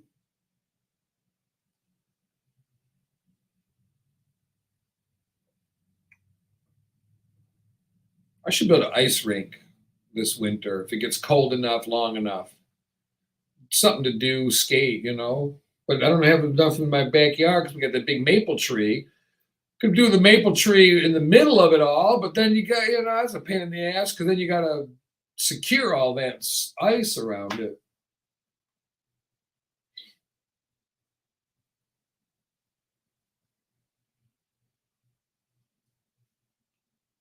One minute, 50 seconds. We're back. Let's see. Oh, Christ. Who's this freaking moron? XXX69 online. You know what you can do? You can get your crap off of here. Dumbass. Fuck out of here.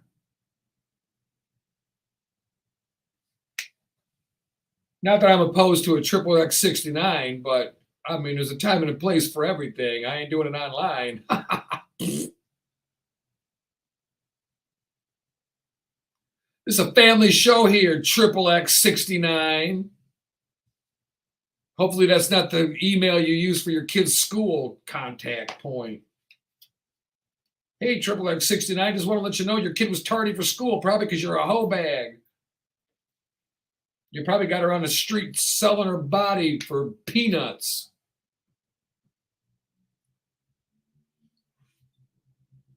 I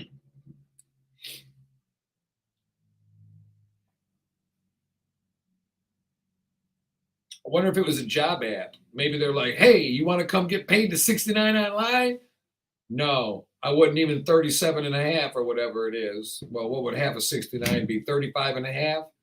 34 and a half? I don't know. That's a lot of math in public. 35 times 2 would be 70. 36 and a half, 34 and a half would be 69. A lot. Just a 69. That's a lot of thought. It's worth it though. The sweet taste of victory.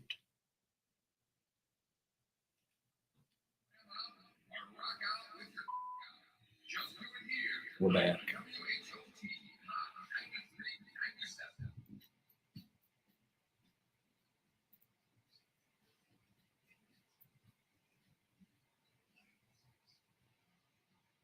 All right, we're back on Hump Day. Wednesday morning, getting down to the nitty gritty. We got another hour or so left to get you started on your day, and then you're on your own. We're going to train you up in the way your day should go, and then it's up for you not to derail this stuff. We're setting you up for success, right? But if you want to go do something silly, that's up to you. But please video it and send it in for us so we can make fun of you. Perfect. All right. Kanye West, no longer a billionaire for now. Gotta love a GoFundMe for a good reason. This is why these things go away. Kanye West fans start a GoFundMe page to restore his billionaire status. Look, people, we already talked about hypocrisy today. Okay? You can't cancel Roseanne Barr and start a GoFundMe for Kanye and expect me to take you seriously. Okay? I'm just saying. Get the hell out of here with this. So Kanye's fans start a GoFundMe to restore his billionaire status after Adidas dropped him over his repeated anti-Semitic comments, the former billionaire lost his status and was unceremoniously replaced by Diddy, Sean Combs. So now, in response to this, fans have flocked to the GoFundMe created to raise money to restore Kanye to his billionaire status. Interesting. I had not heard about this. You know what? You got to be damn kidding me. If you're so stupid as to donate to this, please don't go protest on the street when somebody does something against one of your people. Whether you are black, whether you are Asian, whether you are anything, if you donate to this, save the rest of it.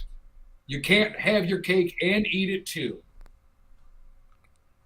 Yep, that's right. So now that everybody's cut ties with him, right? They are now trying to, these GoFundMes, several have popped up, right? Mm-hmm. Their goal, make Kanye West a billionaire again. This go is for where it. We're at. This you is go our for moral it. fabric. Right. So, according to Forbes, his deal with Adidas, right, was estimated at about a $1.5 billion value. Mm-hmm. Without that deal, his net worth is now $400 million. Mm-hmm. Right. GoFundMe has removed the fundraisers, which only earned $5 before being taken down. I do have hope in mankind. The public I apologize for calling you all out for being hypocrites when $5.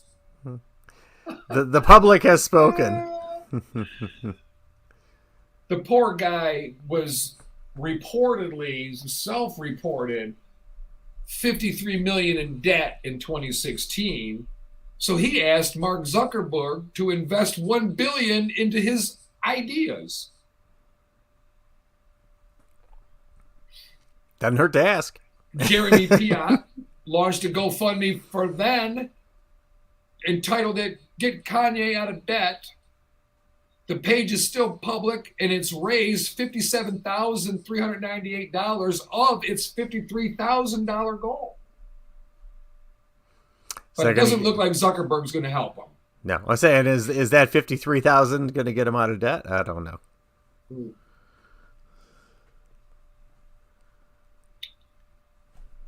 So according to Jeremy Piat, Jeremy says, sure, he is personally rich and can buy furs and houses for his family, but without our help, the true genius of Kanye West cannot be realized. Okay, Eat fair. my shorts and call it a Snickers bar. Fair. With no peanuts. There might be a couple. I had peanuts on my ice cream. This is a quote. Quote, it does not look like he's going to get the help he needs from Mark Zuckerberg. Sure, he's personally rich and can buy furs and houses, but without our help, he'll never be able to show his true genius. Okay, go save the world. Stop the earth and let me off. I'm done. That's it. No, if people are interested, they will follow, and they will. And if they're not, they won't. And that'll kind of tell the tale right there. Everybody's got their hand out for money for something. Well, you're right, but I'll tell you something. Kudos to the camp of Kanye. Sadly, the dream was never realized. Mr. Kanye West's camp declined the money raised by the GoFundMe campaign. So the $57,000 is doing what? Sitting there? Yeah, it should be returned, but especially if it's been formally declined. No, it's not sitting there. The funds will instead go to Notes for Notes, a nonprofit that offers youth free access to instruments and musical education. And for that, we really applaud you. Now, who determined? Did Kanye determine that, The or Kanye camp decided. decided? Okay, Well, let me rephrase that. I don't know who decided that. right. I mean, but The way this is worded, it looks like Kanye's camp decided we don't want the money, send it to Notes for Notes. right. Okay. I mean, they at least, Or they But it- might have just said, we don't want the money, do what you want with it. And they decided it was going to go, because you can't take that money. The GoFundMe Right. would not, I don't think they'll release it to you without it going to a specific cause. no, exactly. Right. That's the point of it. And We raised money for a dog rescue, our pool tournament, right? Mhm. We raised $1,700 for a dog rescue for playing pool, Michelle Franklin and I. yes, And we never saw a dime of it. The GoFundMe is donated, and then they get their money. So yeah, Right. it's not And like then you can start a GoFundMe and pilfer from it or whatever. no, they're the handlers of the account and everything. So when you establish it and you know proclaim the need and all of that, then they handle the donors, and it would have to be that way. I don't think donors would trust it otherwise. I mean, you've got to have that intermittent third party or intermediary third party to distribute and keep it all on the up and up. So I broke my mic. I broke my speaker. shame on you. There we go. So in the last couple of weeks, Kanye has managed to be escorted out of Skechers, right? Dropped from Adidas, removed from Apple Music's essential playlist, and the only two known athletes for Donda Sports Agency left. But let's emphasize again, Bob, you do have the luxury of free speech in this country. Well, exactly. You do. And you've also got the repercussions Mm-hmm. and consequences for what you said. Right. And they all go together. You don't get one without the other. So What's that? I said they all go together. You don't get one without the other. That's right. Kind of like peanut butter and jelly, Mm-hmm. or graham crackers with chocolate icing and jelly, grape jelly on it. Oh, Kanye. But Kanye is also claiming that this is not just the little group of rich elites running the world, right? It's all the rich people running the world. Another, Okay. is this a conspiracy theory thing where, maybe, see, here we go again. Mm-hmm. Yeah. You're trying to get to the sounding article. fine. Yeah. It's trying to, the computer part is what frustrates Right. me. I'm looking through articles trying to go from one Kanye thing to another, and it's not going very quick, but it's what happens. We always deal with it. But he's talking about basically the rich people that run the world and the country. Right. And he's saying it's not a small group. It's a large group of rich people that run the world. And then we start talking, now, Kanye, are you going to be upsetting the wrong people by talking like this? Well, and determine, who the rich people are. What's your threshold for being rich, too? I mean, you're saying there's a lot of them, and at the same time, everybody beefs how it's the top 1% or whatever it is. So, again, your definition of rich determines a lot, the size of the group and who's doing the controlling. So, very true. No, we got plenty of time because we mixed up our breaks. Yep. And I'm dealing with. I mean, this is like MS-DOS here, Man. I just tossed a computer last week that was pretty darn ancient. I think it was. This is not. This is. No. I know. The studio's usually running, top of the line stuff, but it gets I'm these frozen. burps. You're good to go. See, and your face is frozen, but your mouth, your voice is moving just fine. Freeze. It's a heavy dose of warmth coming out of that, blowing hot air constantly. Well, there you go. But yeah, you've been heard the whole time. It's just you do freeze up on the screen. So yeah, I don't know. I got to start bringing my computer in so we can flow these stories properly and everything like that when you're going through. Because I mean, we got to have facts and figures in front of us too, not just all talk about whatever we feel like. We can't. Okay. Yeah, which would be nice. But, Shit, no, I know. you know. What about pizza? You teased me before. What about I'm pizza? down. What do you want on it? Well, that's the thing about pizza. It's the wonder food. You can have anything on it that you want at any time. And talk about freedom of choice. Hey, no doubt. There's no limits. Well, there are limits, right? There's no Not cucumber many. on pizza. Well, it's hard to put ice cream on a pizza, too. It just doesn't stick around very long. You better eat it quick. Yeah, it doesn't stick around long. But especially if it's the ideal pizza with super hot melty cheese, and then you drop a scoop of vanilla on there, and it's like, well, that didn't last long. Yeah. Now they've got breakfast pizza. Well, not now. They've had it for a long time, but it's more popular now. Breakfast pizza, the specialty pizzas like the chicken ranch and the taco pizza and everything. Yeah. But then, like I was saying earlier, the traditional just pepperoni pizza, for the party or whatever is one thing. But when you start to, like, there's so many different crusts Well, sure. and so many different toppings and different cheeses and stuff. I'm more traditional. I want my mozzarella cheese with some toppings, but I do like bacon, and I do like the ground beef, and I do like the Italian sausage, but I don't always have the taste for that. But I always like the supreme pizza, whatever it is, with the black olives, the green pepper, the onion, the either Italian sausage or beef or bacon or something like that. I do like that, Right. because the flavoring when it's cooked.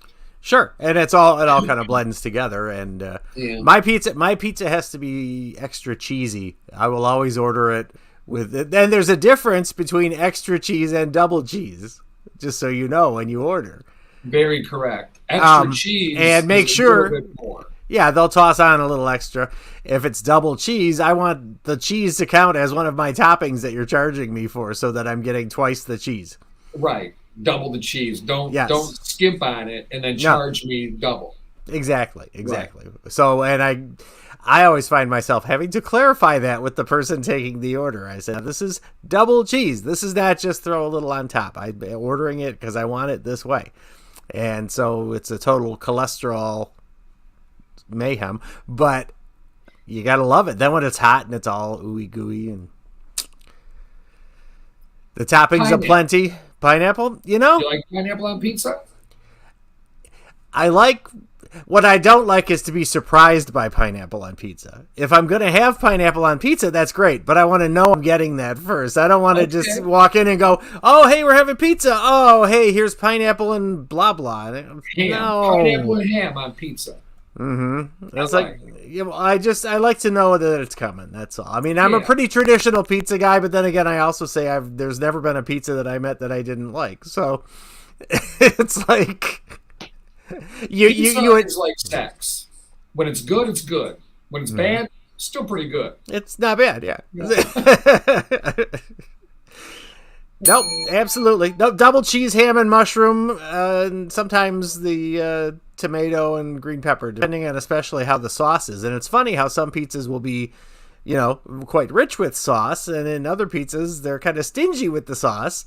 And so you don't get the tomato taste unless you put the tomatoes on it. So you kind of also have to know where you're ordering from to know how they make the base of the pizza so that you know what to put on top.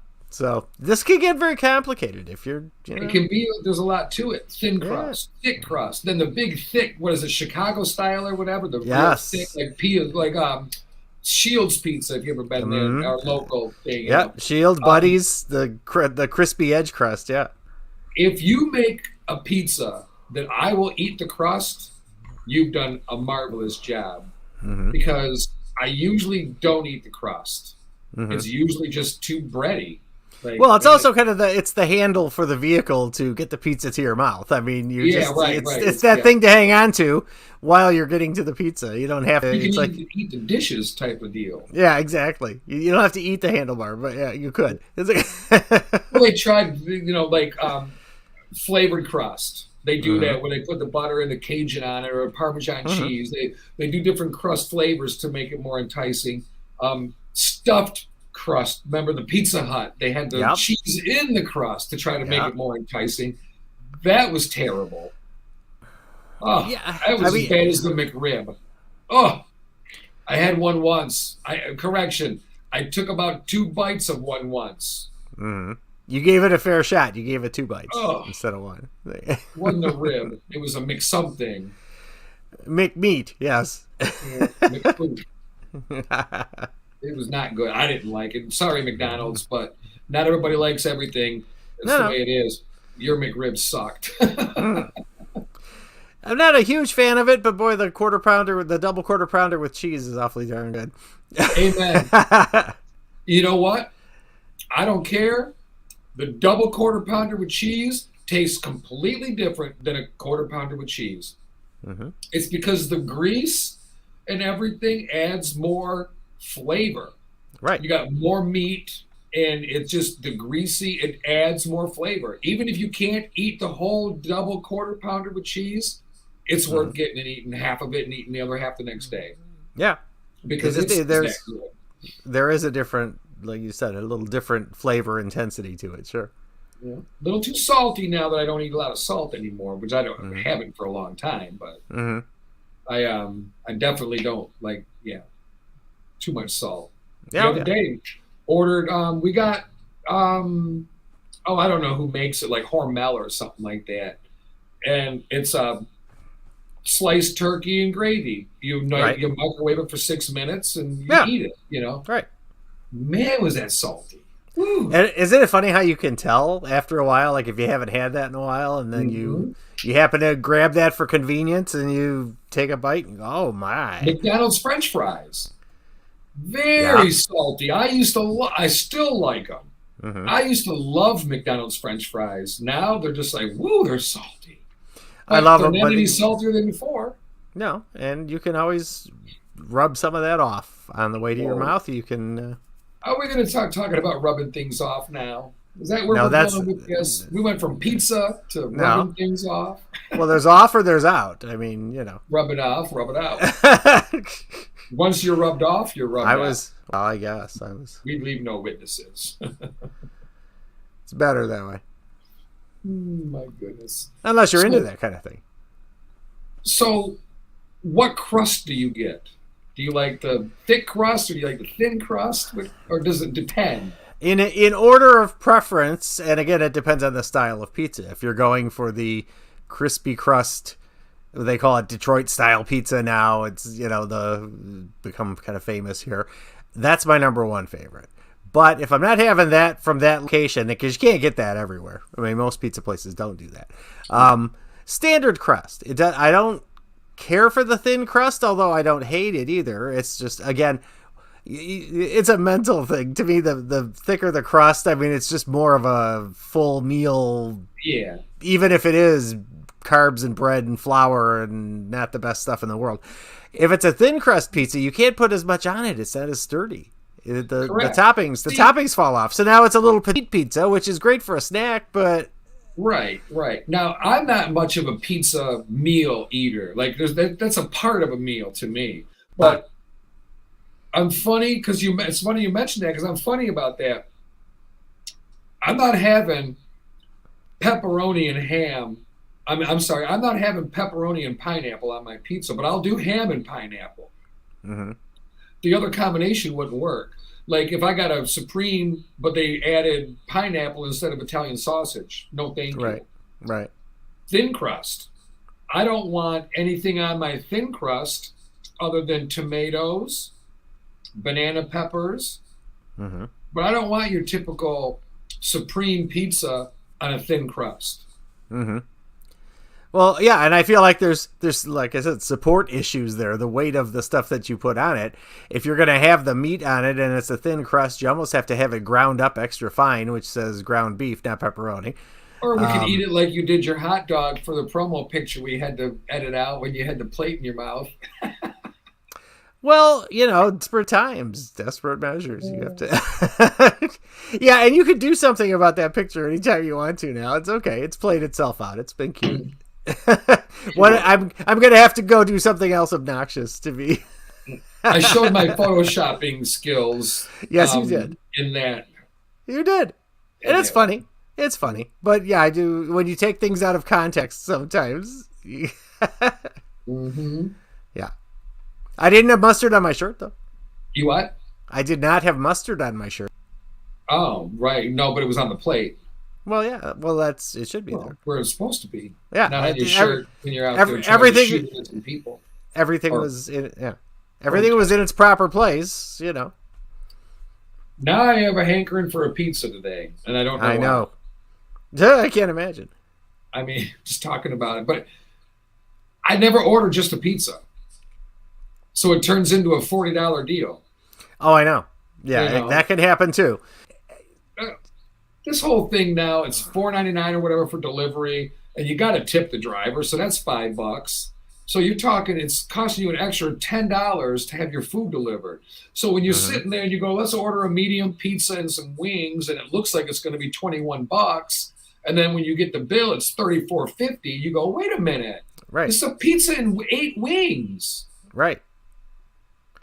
No, I know. And, you know, the food prices have gone up, operational costs have gone up.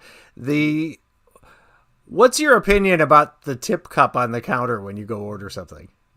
From any, and you're doing a carry out and they have a little tip cup there. I ignore it. It Call me a bothers cheap bitch. I don't care. I ignore it. I tip the driver very well. Right. They've got gas and maintenance and insurance on their car and all that kind of thing. Yeah. Part of me feels like, well, when you took the job, you got hired at X dollars an hour to wait the counter. You're not providing a continuous service like taking the order, running the food to the table, refilling the coffee, you know, bringing the extra butter for the, you know, you're not doing all that. You're taking the package from the back and handing it to the front. I mean, there's a point where I think it goes too far. And that's not to say, I mean, I support, you know, I try to tip well wherever I go, but sometimes I think it gets to a place where you shouldn't get tipped for doing the basic structure of your job, I guess. Correct. You It's should for expect it. I mean, It's for over put and the above. jar out, I don't care. But yeah, I'm not. I agree. Mhm. I tip bartenders, I tip wait staff, I tip delivery drivers. Mhm. I'm not tipping for you to come turn down my blanket in a hotel room. I'm not paying for it. Mhm. I'll get my own luggage. You grab my luggage without me asking, thank you. Mhm. I'm not Well, see, paying you. Well, and the other thing now, too, is where you go into some of these, especially the fast food places, where you can just order your food from the kiosk and then pick it up. So the person handing you the bag now is supposed to get a tip? No. I know they got a tip jar there. All you did was hand me my food. You didn't do nothing. Right. I mean, I ordered it myself. They cooked it back there. You didn't even look at what is in there. You just put in the bag whatever the guy handed you back there. Jesus. Yeah. No, I feel like sometimes that goes too far. Like I said, I'm all for supporting and tipping well. And where do you draw the line as what is tippable service and what is normal operations to be expected for your paycheck, you know? Right. And it's funny because now those tip jars are out. You kind of feel bad when you don't tip, but I go, no, you're not sucking me into it. Mm-hmm. If I feel you deserve a tip, I'll give you a tip. And I do tip at least 20% at a restaurant, at least 20% when we order pizza, it's more than 20%. It's 25 or 30% because you give them $5 or $6 and, you know, but I don't have a problem with that. But yeah, going into Subway and they make you a sub, they're getting paid to do that already. They're not working for tips. That's but their if job. somebody wants to tip them, it's fine. Maybe they'll get a little extra meat, right? Because if every time you walk, if you're a regular at Subway, and every time you walk in, they see you throw a $5 in that jar, you're probably going to get a little bit of extra of what you like. True. A little less lettuce, a little more steak, a little, you know, whatever the hot commodity on your sandwich is. Right. I can dig it. Don't short the people who don't tip you, but people that tip should get a little, you know, a little something extra. I'm not saying that it should be a ton, but you definitely, just like a bartender, right? You got somebody that comes in and tips you good all the time. you might end up a little bit of heavier pour there, right? Mm-hmm. You might be more apt to, when they get a pitcher of beer, you pour the pitcher of beer full, then you pour their glass full, and then you Right. refill the pitcher, And then top or it you off, fill yeah. them both, and then they've got extra beer, and you Right. go, that's your way of saying thank you for always looking out for your bartender. Mm-hmm. And the same with the wait staff. If you're Sure. a regular at a restaurant and you are a tipper, they're gonna make sure you're in that section. Mm-hmm. They'll be thinking, wait a minute, Sapphire comes in on Tuesdays around 4. I need to make sure these non-tippers are out of that booth by 3:45. Right. Turn the table. Yep. Because you want to get your money. That's what you're there for, right? And then if you don't tip, don't be surprised when you sit there a couple extra minutes waiting for your drink. You have to ask for a couple of extra things you normally wouldn't ask for. Is it fair? No. You should get the same service, but you're getting the service you're paying for. Well, that's no more. If there's a standard, and then there's the tip is supposed to be to ensure prompt service or to make it, make your experience better. I just don't think that the person standing at the register taking your money needs to get tipped. Right. No, I don't disagree with that at all. My opinion. It's, they're providing a service, but I could just as easily swipe my credit card, which I probably would anyway. And so there's a line there. And the line gets blurred quite a bit, and it depends. And I'm not always like that. If I'm in a good mood and the person's pleasant and, I'm having a less than perfect day, I might tip them just because I got a smile and a hello, Exactly. But that's the service they're providing in that case. They're, Yeah.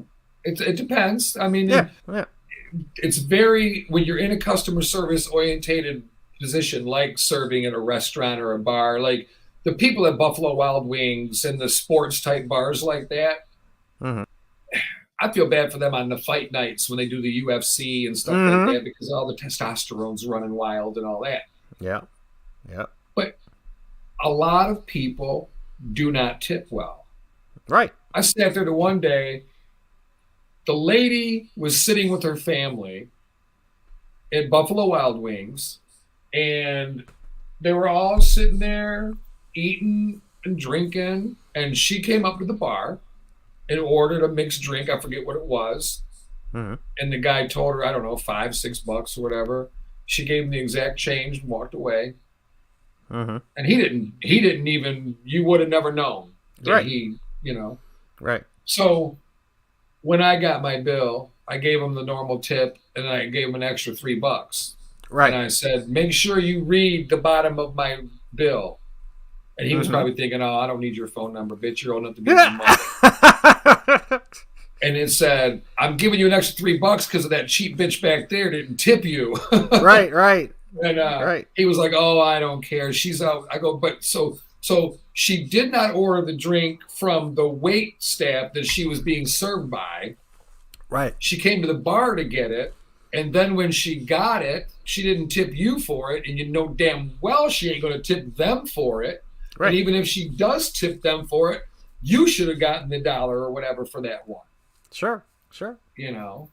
I just see, and I enjoy, as a rule, I enjoy tipping well, and I think sometimes when I tip, I'd rather give somebody an extra large tip than make a donation to an organization, because, like I've said before, you're putting it in the hands of somebody who is just out there trying to make it like the rest of us, Yeah, and earning a living. Every little bit, if it helps put a couple more gallons of gas in the car, then there's help there.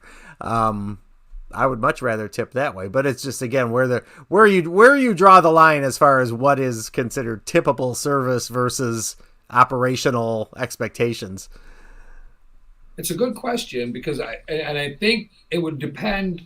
I mean, a lot of people, if they were objective about it, would be able to give an honest opinion, and even if you were a server at Subway, you'd go, I wouldn't put a tip jar out if I was a server at Subway. Right. But I wouldn't be mad at people that did, but don't get mad at me for not tipping. Exactly. Well, and that's exactly where I'm going. It's like, if you want, no problem. Yeah. Yeah, when people get online and they complain on Facebook or whatever, when they worked all night long and they go table of 15 or you table of 6 didn't tip at all, and it's bullcrap. That And is I bullcrap. understand their frustration because you worked hard and you have to tip out the other people. You tip out the bartender for the drinks they made. You tip out the dishwasher for the dishes they washed. So you're tipping out everybody and you didn't get none. Right. So Well, and again, so now if you're tipping out the people already, then why should they be getting extra tips at the counter for at the counter because they're not sharing those probably, or maybe they are. Well, I don't know. Maybe But it's still, a team effort. yeah, I it don't could like be. that team effort when it comes to tips, though. No, I don't either. Motivation's Because gone. yeah, No worse feeling to get a $20 tip, and you and go knowing you're I gotta- keeping 5 or 6, yeah.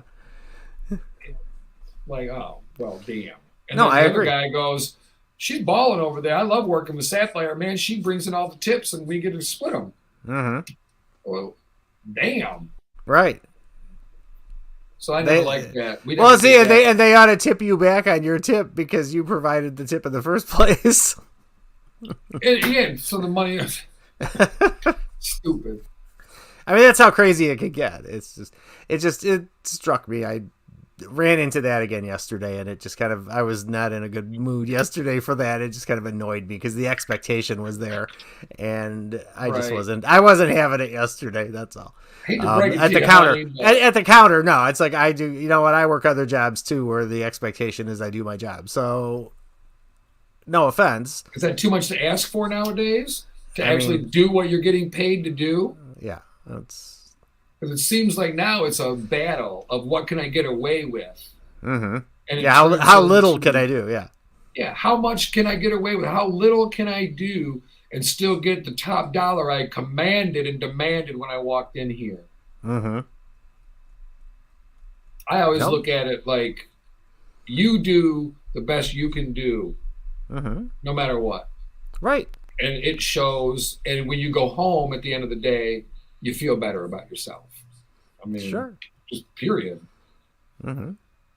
We've gotten away from wanting to feel good about ourselves. We're used to misery. We wallow in our own misery, and it's like, it's disgusting. Mm-hmm. You know? But that's part of the enjoyment of social media and things like that, where the negativity flows so freely, and you allow yourself to get pulled into it, and then start reflecting it on yourself or thinking about your own life. And it's kind of like, if that wasn't out there in the first place and you weren't exposed to it, then you'd have a different outlook. So, but again, we control how much of it we watch and digest, so it's back on us. It's True. Hey, we spent a lot of time talking about that Monday. Mhm. Taking control of your life, Mhm. not allowing things to throw you out of your square because it makes you mad. There's trials going on all over the nation of people that were killed that shouldn't have been, and white on black crime, a lot of it is overwhelming. It's You just get overwhelming. to the point where it's like, I got to take care of myself, and I can't worry about all the other atrocities that are happening in the world. It's self-help.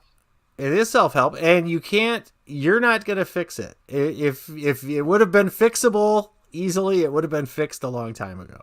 It's society, it's things that are a lot bigger than we are, and we're just a small speck in it, and our influence is pretty small. Collectively, our influence can be big, but you can't even be in charge of what everyone else is doing. You can only be in charge of you. So it's...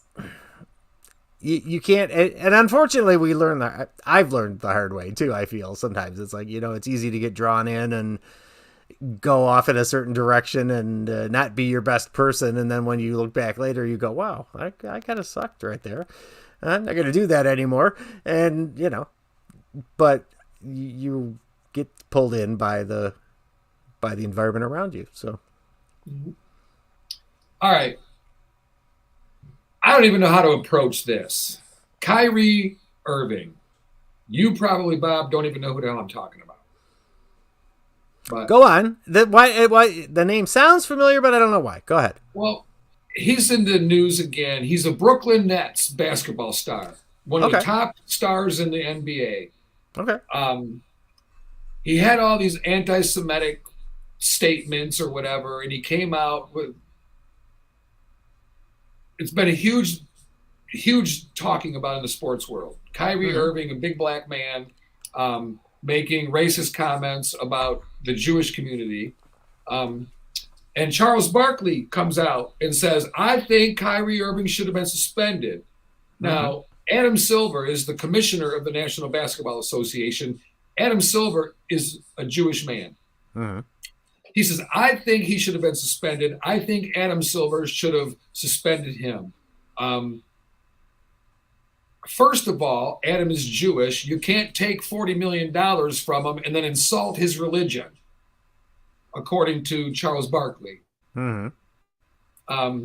Says, you're going to insult me. You have that right. But I have the right to say, no, you're not going to take my $40 million and insult my religion. He says, I think the NBA made a mistake. They should have suspended him for his tweets. So Kyrie Irving tells reporters on Saturday he's not going to stand down on anything he believes in after he was condemned for tweeting a link to the 2018 movie Hebrews to Negroes, Wake Up Black America. That's the name of the book, or the name of the movie. Right?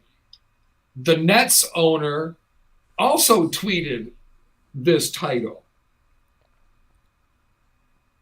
Uh-oh.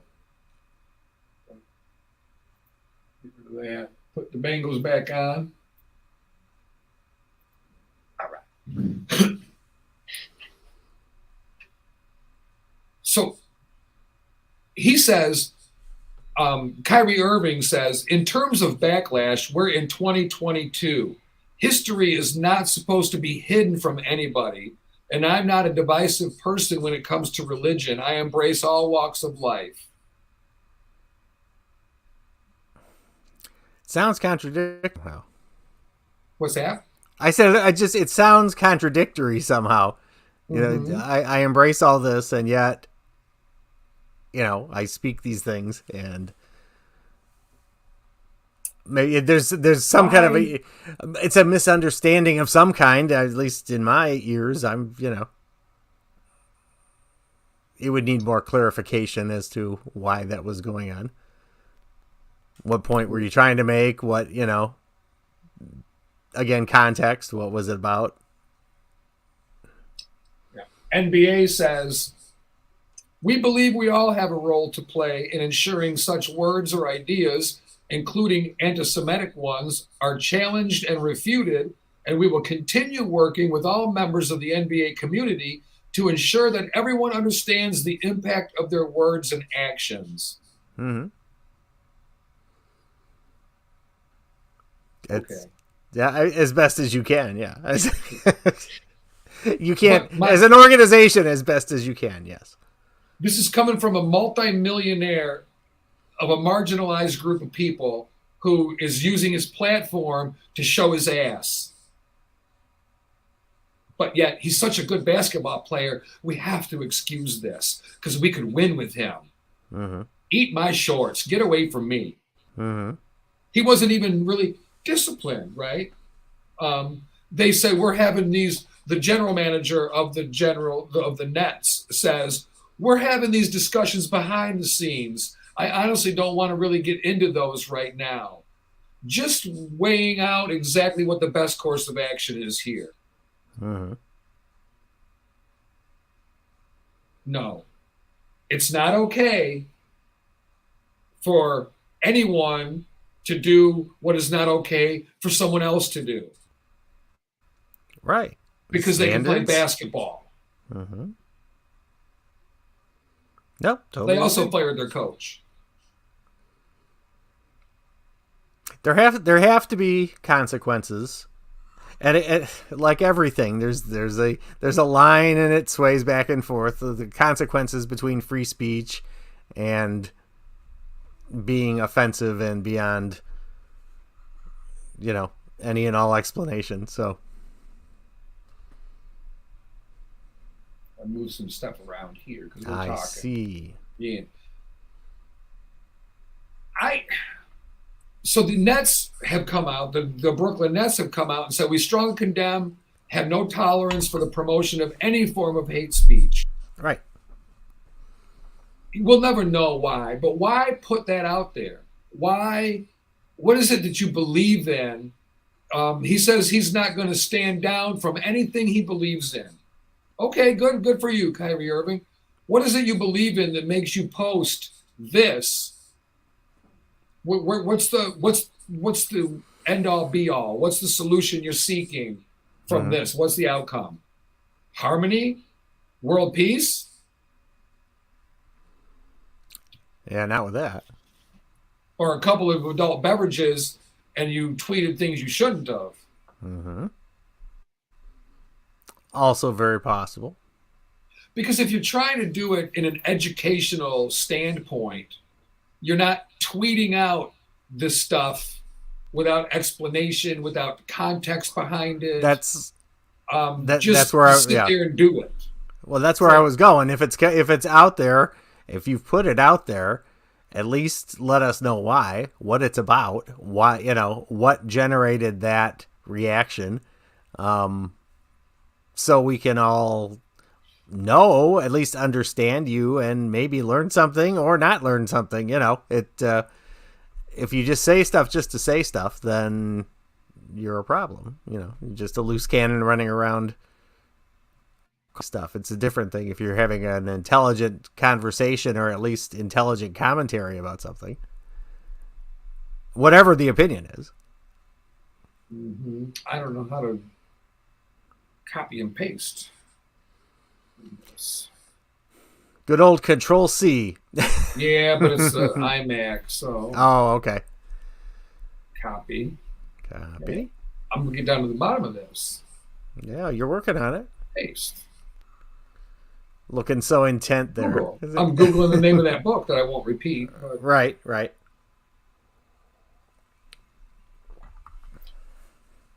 Touches on subjects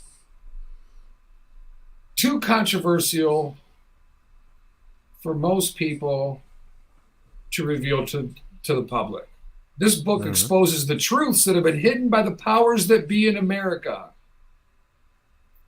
So, whose truth? First of all, oh man! All right, I'm out of hand. All right. Since the European and Arab slave traders stepped foot into Africa, blacks have been told lies about their heritage. This was all by Satan's design, for he is the father of lies. There is an old stereotypical expression that says, if you want to hide something from a black person, put it in a book. Well, this is the book of all black people that all black people must read. Since biblical times, there has been a satanic agenda to destroy God's chosen people. This agenda still exists today and is carried on by man in many forms. Satan knows who God's chosen people are, but for centuries we have been blind to this knowledge, even though it's been right in front of our face. After many years of research, the time has finally come for all black people to know the truth. Inside this book, you will find the answers to all the burning questions you have wanted to ask your parents, teachers, and pastors for years. It has been said that the mind has a strong drive to correct itself over a period of time if it can touch some substantial original historical base about itself. This time period is ending and the truth is being exposed. Is this the sign of the end of times? The Bible says in the last days that knowledge will increase. It also says in the last days, saith God, I will pour out of my spirit upon all flesh, and your sons and your daughters shall prophesy, and your young men shall see visions, and your old men shall dream dreams. Pretty heavy stuff for a morning show. Taking a minute to digest all this, yes. Knowledge is the truth, and Satan's time is running out. Do not be left behind. Find out what's really going on behind the scenes as it relates to Black America then and now. Afterwards, you be the judge as to who God's chosen people really are and who Satan's army really are.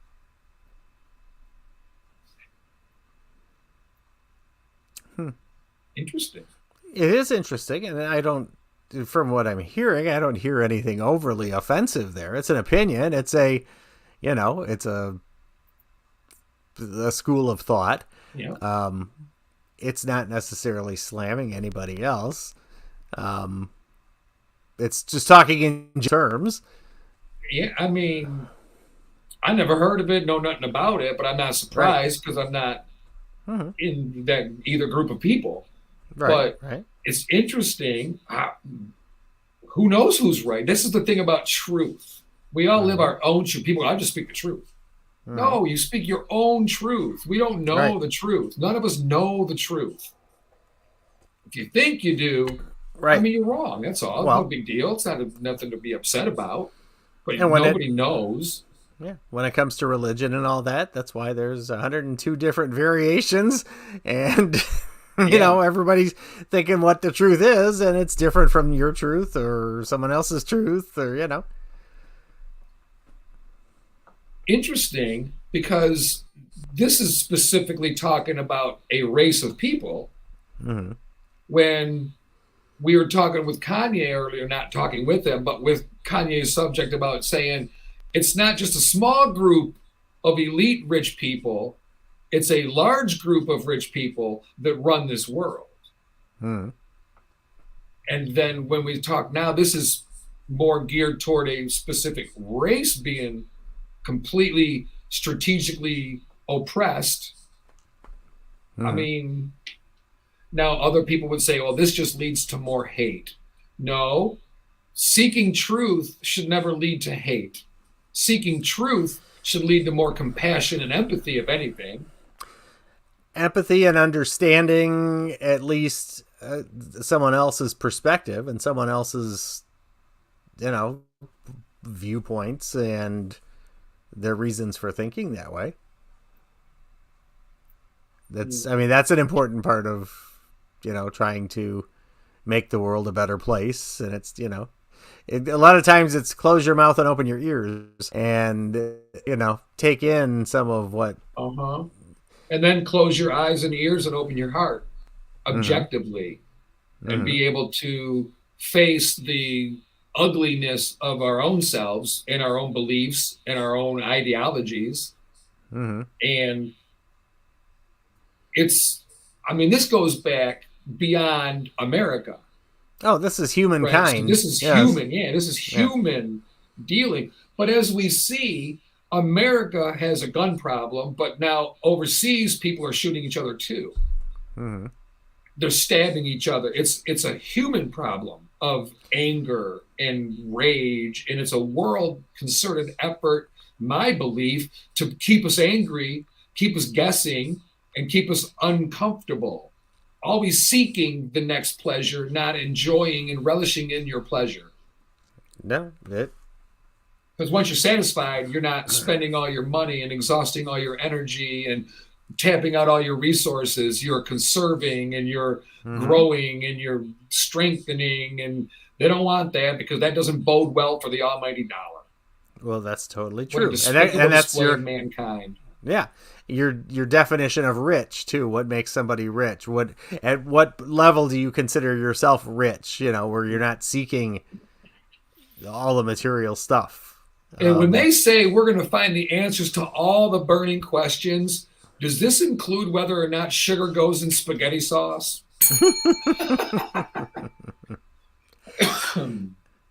I guess it depends on the tomatoes it was made from. Right.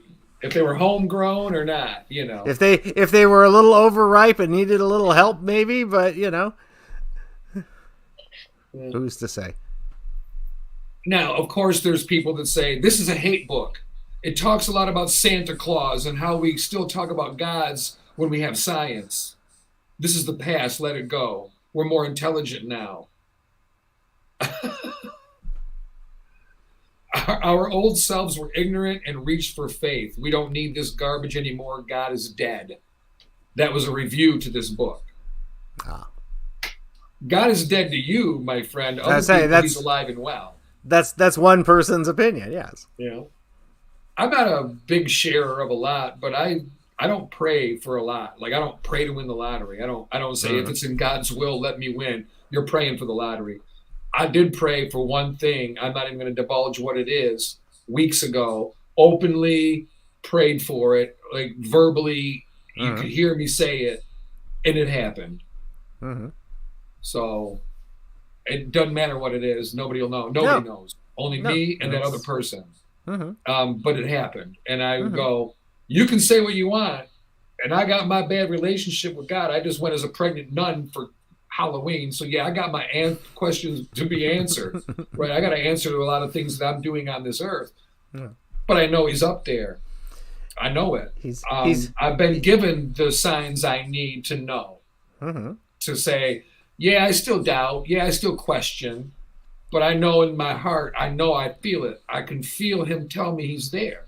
Right. You know? And when I openly asked for something that I never thought I would receive ever, nor do I deserve, it was given. What are you going to do then? You can't look a gift horse in the mouth and expect to get a gift next week. Right. I mean, so... Well, and you talk about, again, it's creationism versus net. We are all, as human beings, our bodies and our minds and everything, way too complex, in my opinion, to have evolved from anything, even over millions of years. And what did we start evolving from? Did one speck of dust become two, become four? You know what I mean? There has to be a greater being that has created these things. I can't see it any other way.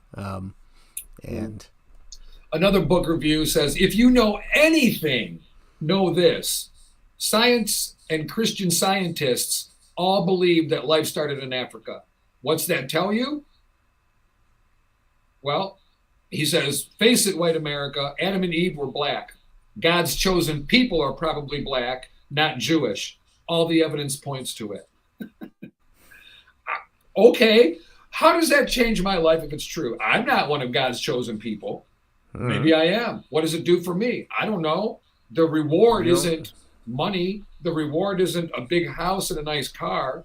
That's all that really matters in America, right? I mean, how many toys you have. The one with the most toys wins. Remember that old saying back in the day? And again, we live and learn. Over time, we get older and we realize, gee, that was, a big waste of a good part of our younger life. Yeah, this didn't matter either. I'll be damned.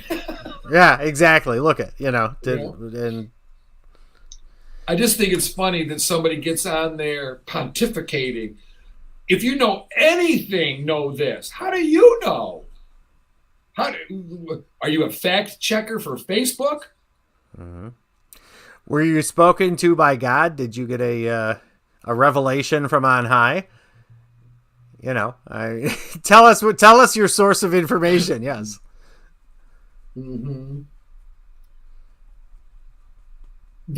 It's funny. The reviews I read a couple of reviews that were actually complete sentences. Other ones are just like, I didn't read the book, but you're reviewing a book you didn't read. Shut up and go sit down. You didn't even read it, but yet here you are. Here's how the review starts. I haven't read this book, so I can't rate it. Then what are you doing on your review. Keyboard, jackass? What are you doing? And end of review. It's like the end. Oh my God. I'm going to review this book by saying I didn't read it, so I can't review it. What are you doing here? Yeah. Stop it. Just stop it. Oh my God, I love it. People are probably upset right now we're talking about this. But why would we not talk about it? This is really stuff that matters. Oh, wait, we should be talking about the gay books, right? About whether they should be in the library. We shouldn't be talking about anything else. Turn the focus off of us, yeah. I think, what's the odds in Vegas that blacks are the chosen people and not whites? Oh, you can't say that. I'm not a chosen people. I don't. We're all chosen for something, right? I mean, aren't we taught that we are all God's children? And if we're all God's children, then we're all chosen, right? What happened to I don't see color. What happened to I don't care what color you are, just treat me right. What happened to all that? Now it's like, wait a minute, we do this. That's funny, the guy, it's a hate book. You probably didn't read it yourself, call it a hate book. You probably didn't even read it. Who knows what it's about? And it's okay for people to have a different of opinion about what life is about. Who cares? Well, it's not a who cares, we should all care, but who cares? Right. It's not important to you that other people don't feel the way you do. Mm-hmm. So No, that's what the whole Kyrie Irving thing's about. Right. But mostly it's why put it out there?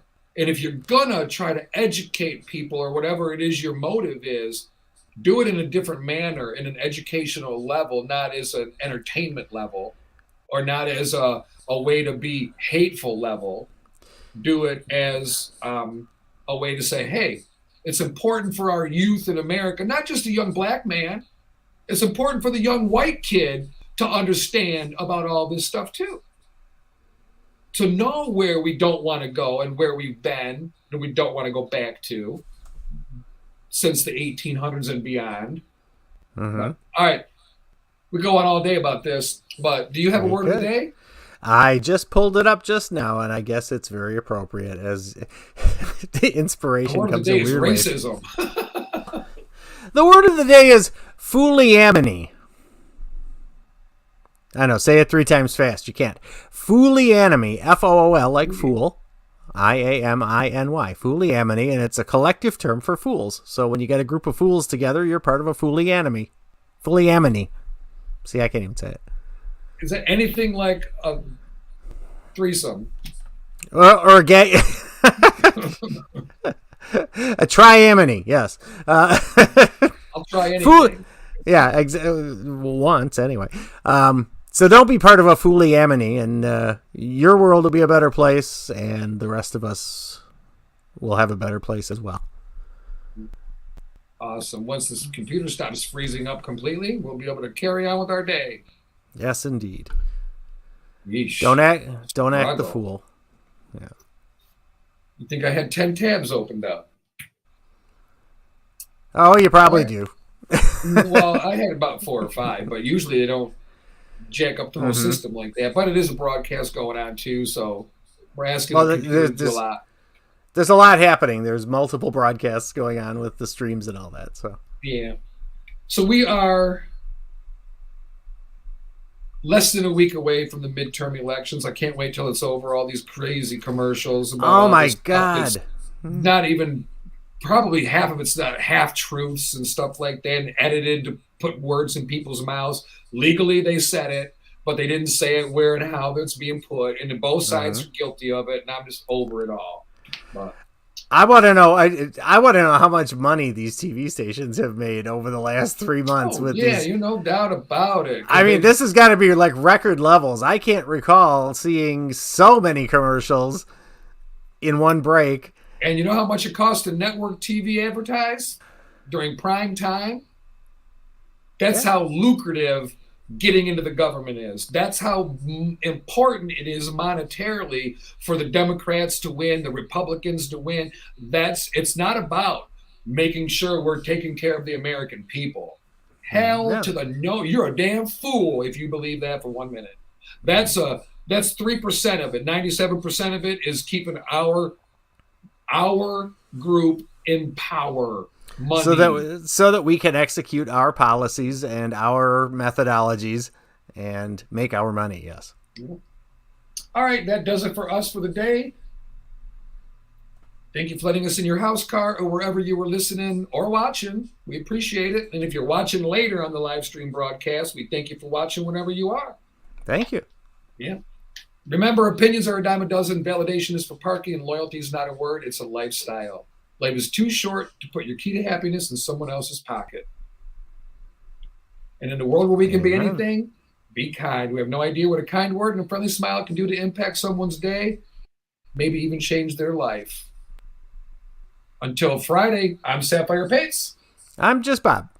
We're out of here. Have a good day. Bye-bye.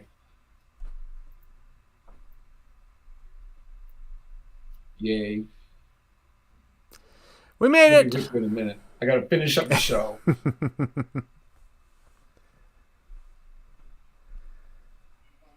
all the technical stuff. Yeah.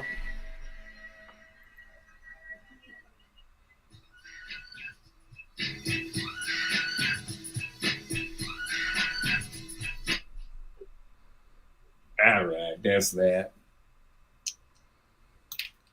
All right. I mean, people getting all worked up about Kyrie. Who cares that he posted that? But I mean, yeah, you shouldn't have, maybe. But why are people making it such an important part of their personal life? It's like right. It's like, I don't know, man. People that got something to say got to be able to say it, but you do got to question why. But people don't have to have a reason to speak their mind. I mean, people say stuff every day. We all say stuff every day. You know, we could all get the topic. Maybe it's the topic. We don't want to face the fact of maybe that's true, and people don't want to face that fact. I don't know. Could be. It doesn't change anything in the realm of it, but we want to make them think it does. The price of gas doesn't change your life a bit. It changes your life a little because you got to pay more to get somewhere. But if the price of gas changes your happiness level, you're doing it wrong. So True. All right, that's the end of the broadcast. We will talk to you guys on Friday morning. Bye. See you then. Bye.